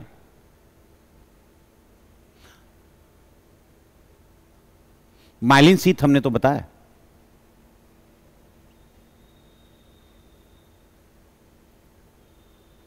सिनेप्सिस दो तंत्रिकाओं के बीच का संपर्क बिंदु होता है। सी, बिल्कुल, दोनों सही है, बातें दोनों सही हैं। सेरिबेलम शरीर का संतुलन और मुद्रा बनाए रखता है। बैलेंस एंड पोस्चर बनाता है क्या? बिल्कुल, नहीं तो डांस वांस नहीं कर पाते।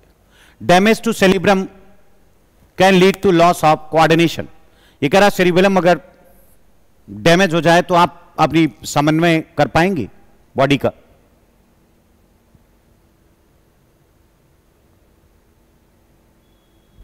सी, बिल्कुल, दोनों बातें सही हैं। नेक्स्ट, मस्तिष्क खोपड़ी और सेरिब्रो स्पाइनल तरल द्वारा सुरक्षित होता है। मेनिंजीजेज मेरुरज्ज के अंदर स्थित तरल से भरी गुहाएं होती हैं।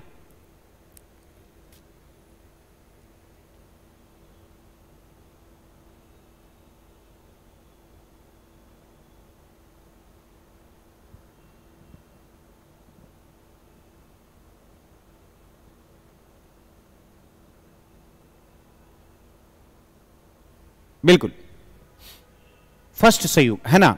मेनिंजीज गुहाएं नहीं होती बल्कि मेनिंजीज आवरण होते, कवर होते। नहीं, मेनिंजीजेस क्या होती बेटा? आवरण है उसके ऊपर, जैसे ब्रेन के ऊपर 3 लेयर लगे होते हैं, मस्तिष्क आवरण बोलते हैं हम इसको।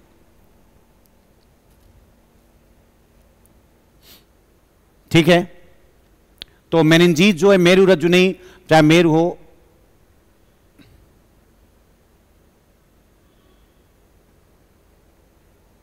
ठीक है, तो पहला वाला सही।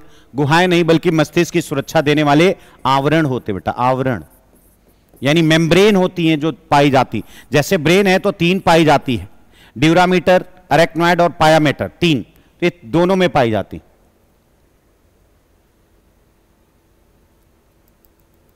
Autonomic nervous system controls voluntary activities.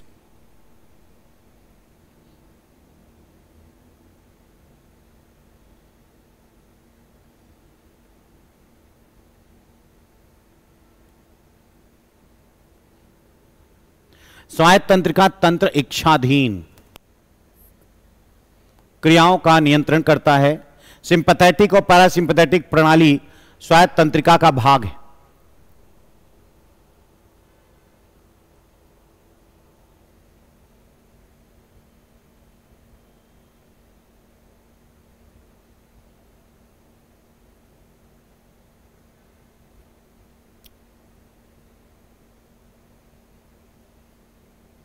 Okay, सो कौन सा सही है? सेकंड वाला। मेरुरज्जु शरीर और मस्तिष्क के बीच संदेश का आदान प्रदान करता है। The spinal cord transmits message between the body and the brain. यह स्वतंत्र रूप से परावर्ती क्रियाओं को उत्पन्न नहीं कर सकता।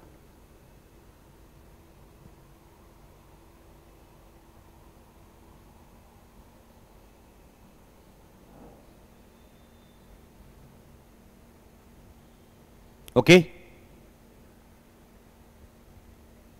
बिल्कुल, यानी पहला तो सही है लेकिन दूसरा नहीं। परावर्ती क्रियाएं उत्पन्न करने स्वतंत्र रूप से नहीं कर सकता, कर सकता है, वही तो काम ही है इसका। हाइपोथैलेमस के तापमान, भूख, प्यास को नियंत्रित करता है। हाइपोथैलेमस मस्तिष्क ब्रेन स्टेम का भाग है क्या? हाइपोथैलेमस।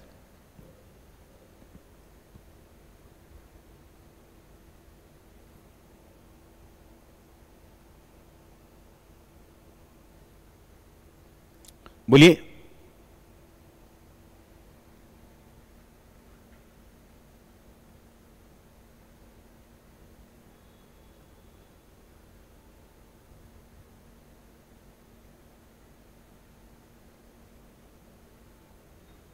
अड़तीस का बताओ जल्दी।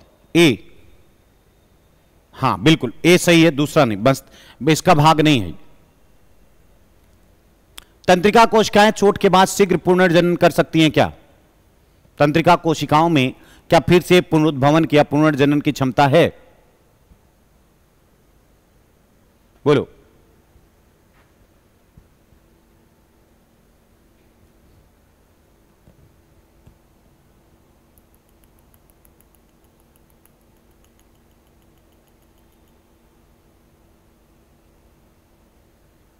ए कहां होती? चोट के बाद ये कहां फिर से भर पाती? नहीं भर पाती। तंत्रिका कोशिकाएं तंत्रिका तंत्र की संरचना क्रियात्मक इकाई हैं। दो सही, is incorrect, B good. Axon तंत्रिका कोशिका के शरीर से दूर संकेत ले जाता है। सेल बॉडी से कर है दूर ले जाता है। डेंड्राइट संकेतों को कोशिका शरीर की ओर लाते हैं।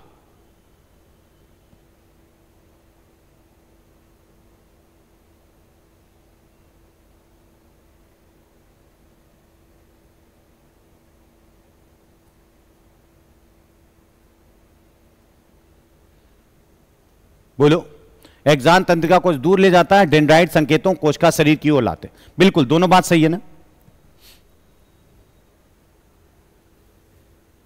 पार्किंसंस रोग डोपामाइन की कमी के कारण होता है। अल्जाइमर रोग स्मृति हानि। पार्किंसंस,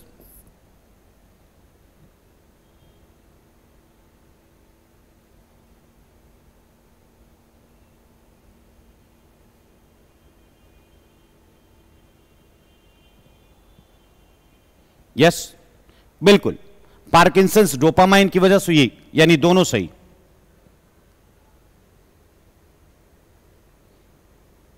नेक्स्ट,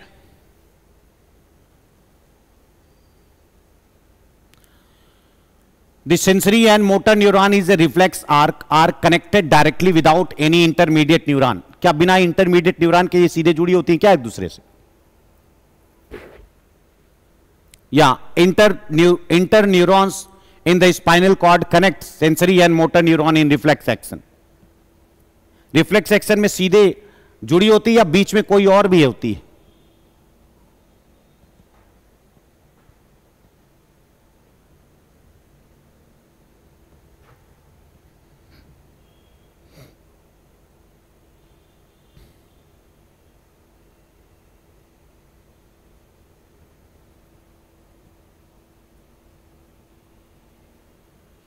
बोलो। दो सही है, पहला वाला गलत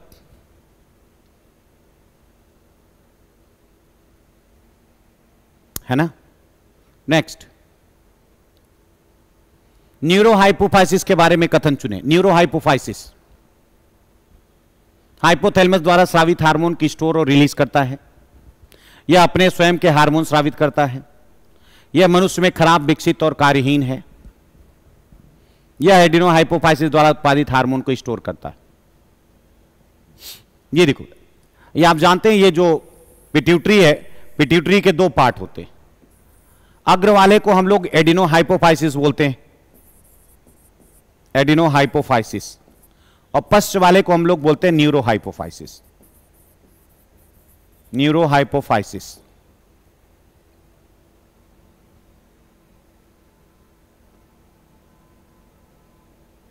ठीक है, तो न्यूरो हाइपोफाइसिस जो होता है ये इसको बोलते हैं। और ये क्या करता है आप जानते हैं, हाइपोथैलेमस में, हाइपोथैलेमस से जो बनता है उसी को ये स्टोर करता है।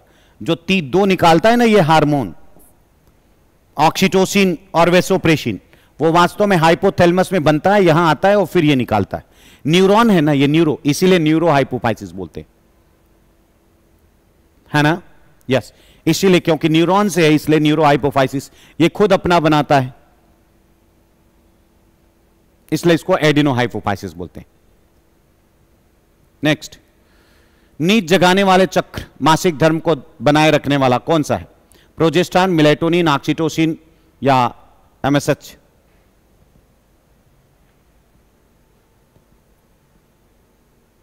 यस बोलो।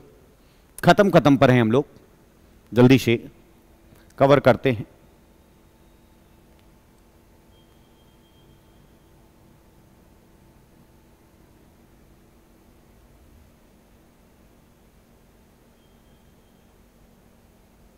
बी, बिल्कुल मेलेटोनिन।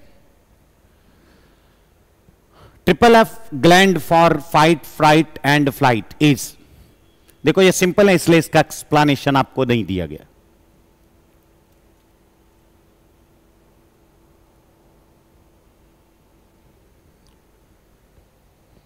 रियल पिक्चर ये है, और जब ये वाले हम देते हैं तो आप बोलते हैं कि सर ये इतना हल्का पूछता है, तो मैंने कहा ठीक है फिर हल्का नहीं टफ वाला देखो। पूछता तो रियल में ऐसा ही है, लेकिन ये वाला जब सवाल आया तो आप बोले करे सर बहुत हल्का, इसे पूछता है क्या? कौन? एड्रिनल से निकलता, एड्रिनल मेड्यूला से।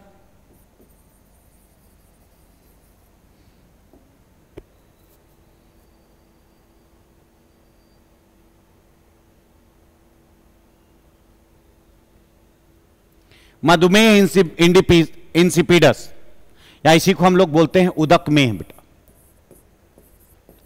उदक मेह।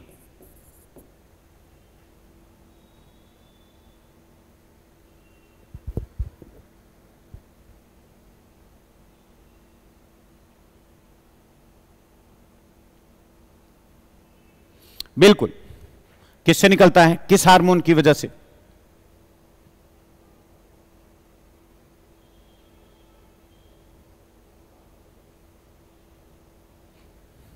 घबरा नहीं, कल से मिक्स भी रहेगा।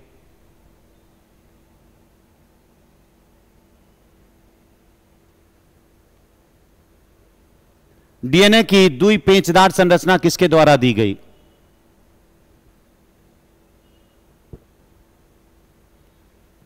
दुई पेचदार वाला डबल हेलिकल।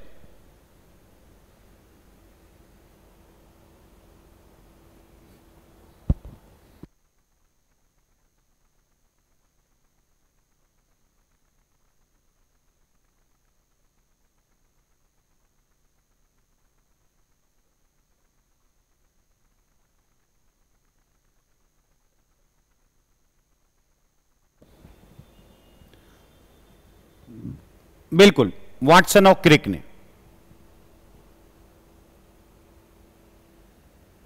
नेक्स्ट, डीएनए की खोज किसने की?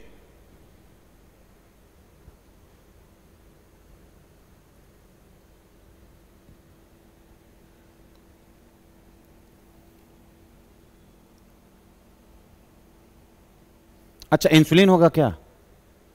किसकी बात? एक सेकंड बेटा, नहीं इंसिपीडस है बेटा, डायबिटीज मिलिटस नहीं है, डायबिटीज मिलिसट नहीं, वो मिलिटस होता है, इंसिपीडस है। इसको हम मधुमेह नहीं बोलते, ये पूरे को हम उदक मेह बोलते। इंसुलिन तो तभी तो आपको कंफ्यूज करने के लिए तो देगा ही ना। अब वही मधुमेह मधुमेह सुने हो, 48 का कौन?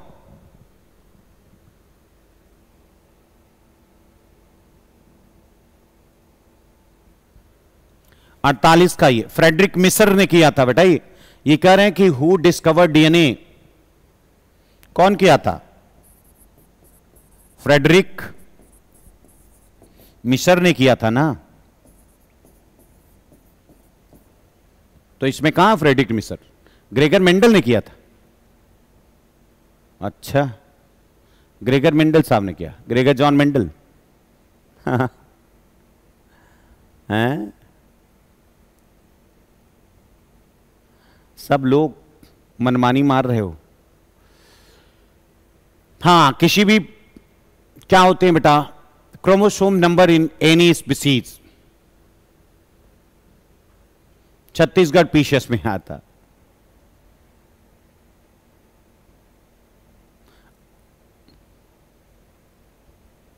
तब increase by age, decrease by age, is constant.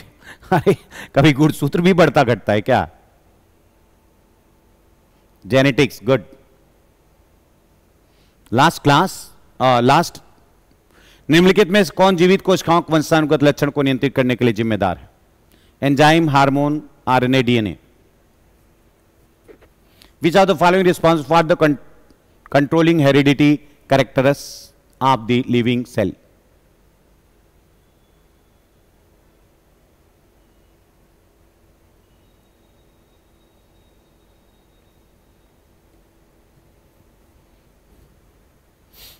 DNA. कल हम लोग ये टॉपिक पढ़ेंगे, plant kingdom, plant physiology and photosynthesis.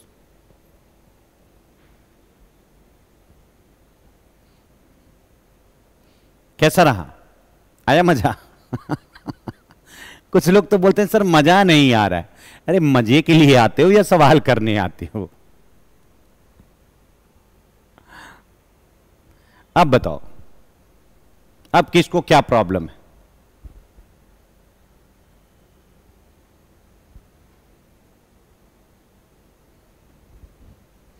पढ़ो, मेहनत करो तो अपने आप सब क्लियर होगा। और आप लोग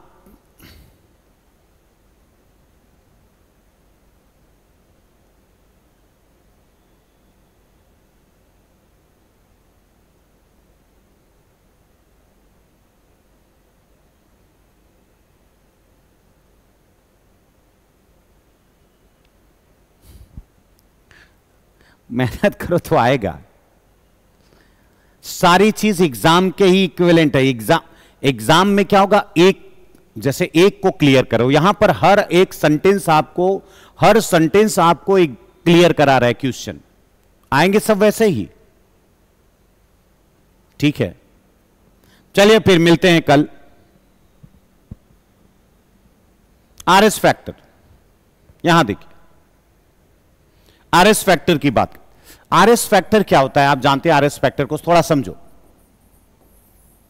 जैसे वास्तव में क्या है आप जानते हैं, लैंड स्टीनर साहब ने, जब आपने देखा कि लैंड स्टीनर साहब ने 1900 में खोज किया, तो वास्तव में क्या था, ये ब्लड आरबीसी को देखा। आरबीसी का सेल जो होता है, सेल मेम्ब्रेन, आरबीसी का सेल मेम्ब्रेन। अरे आप हमको कभी बोले नहीं कि हमको एक्सप्लेन करना है। आपने कोई हमको बोला कि सर पहले आप पूरा, कल हमने देखा एक दो बच्चों ने कहा कि सर पहले एक्सप्लेन कर दिया करिए टॉपिक, फिर उसके बाद पढ़ाया करिए, फिर उसके बाद क्वेश्चन हो। हमको अगर आप बोले होते तब ना, हमको क्या पता, हमें तो लगा सिर्फ ऐसे डिस्कस करना है।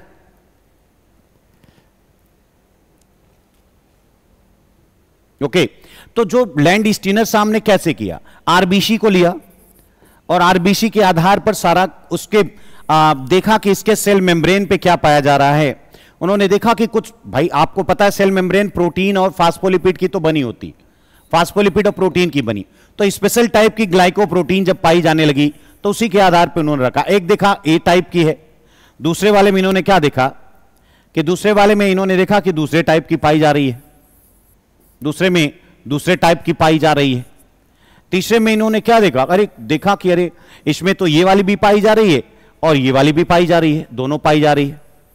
और एक में देखा कोई पाई ही नहीं जा रही है, तो इसका नाम ए रख दिया, इसका नाम बी रख दिया, इसका नाम ए बी रख दिया, क्योंकि दोनों पाई जा रही हैं ए बी, और इसमें एक भी नहीं पाई जा रही तो इसका नाम जीरो रख दिया, जीरो ग्रुप।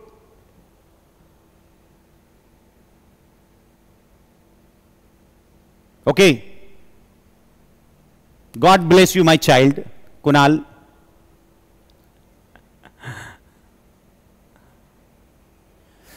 तो बात देखिए, ए अब क्या हुआ ना कि ये ऐसे तो चलता जा रहा था, चलता जा रहा था, लेकिन हुआ क्या कि जैसे ए ब्लड ग्रुप वाले को ए ही दे देते थे तो क्या होता था, प्रॉब्लम ये आती थी कि अरे ए वाला भी खत्म हो जाता था।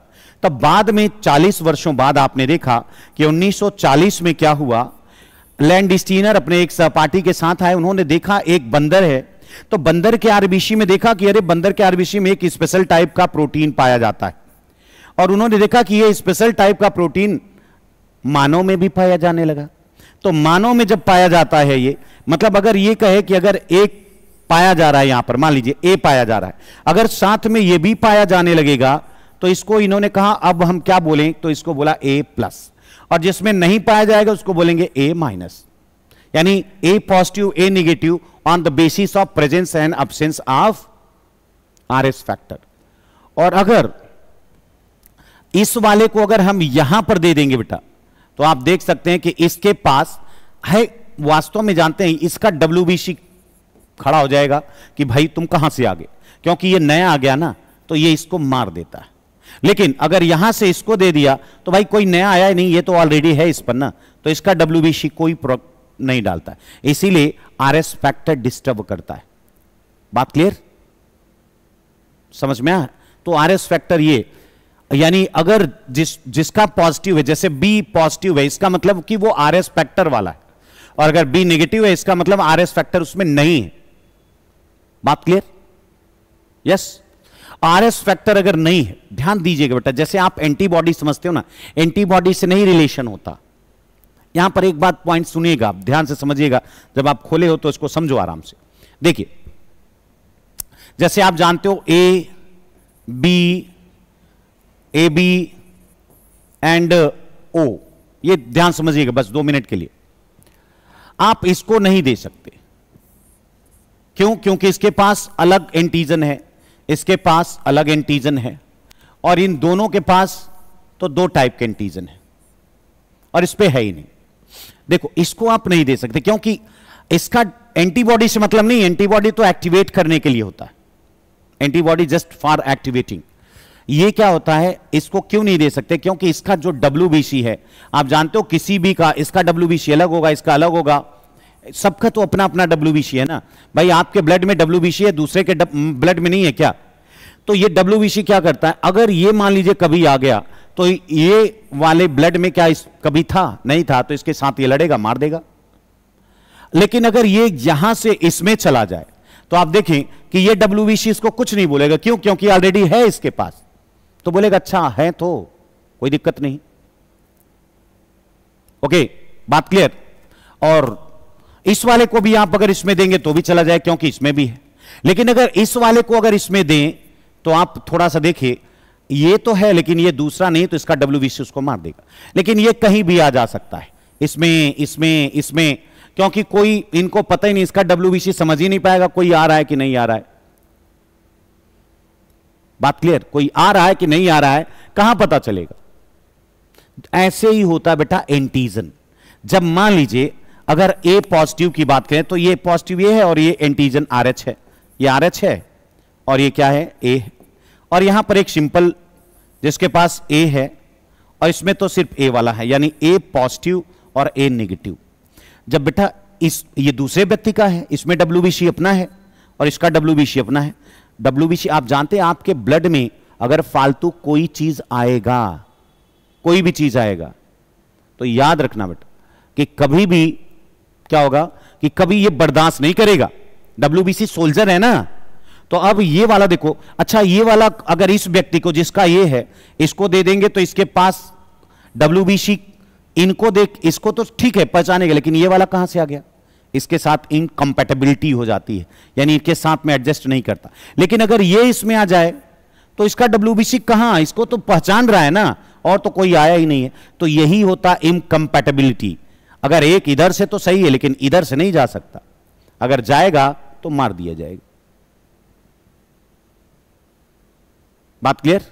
तो ये है, ये पॉइंट होती है सारी की सारी, ऐसे ही है। बात क्लियर? तो समझ गए? तो ये होता R S factor. R S factor भी एक एंटीजन है, जैसे और सारे एंटीजन वैसे वो भी एंटीजन है। पहले तो बाद में 40 साल बाद खोजा गया, तब समझ में आया, तभी तो इन्होंने एक पॉजिटिव रख दिया, इसका मतलब आर एस फैक्टर है, नेगेटिव रख दिया नहीं, दैट्स ऑल। कौन सी इंप्योरिटी, ब्लड में कौन सी इंप्योरिटी आ जाती है? कौन सी ब्लड में इंप्योरिटीज आती? अरे आपका किडनी खराब हो गया होगा तो इंप्योरिटी आ जाएगी।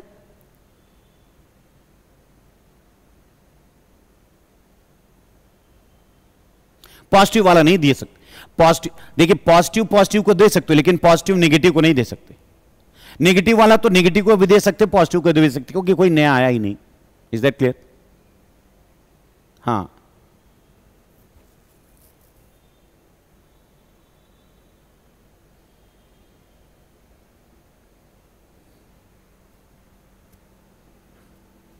ओके बस आज के लिए इतना ही। Thank you very much. बिल्कुल ए प्लस ए को नहीं, ए प्लस कभी इसको नहीं दे सकता, ये वाला इसको नहीं दे सकता। मैंने यहां क्या लिखा कि ये इससे यहां नहीं जा सकता, ये इधर जा सकता है, ये वाला नहीं जा सकता ना, क्योंकि ये WBC इसको नहीं पहचानेगा तो लड़ाई कर लेगा। लेकिन जब ये आएगा तो इसका WBC तो इसको ऑलरेडी तो देख ही रहा है ना कि वो है, कोई नया तो आया नहीं, इसलिए नहीं आएगा। बस यही, ठीक है। एंटीजन एक्टिवेट करते हैं एंटीबॉडी को, एंटीबॉडी से यहां मतलब नहीं है, यहां पर एंटीबॉडी से मतलब नहीं, यहां WBC से मतलब है। Okay that's all. बंद कर दो बेटा।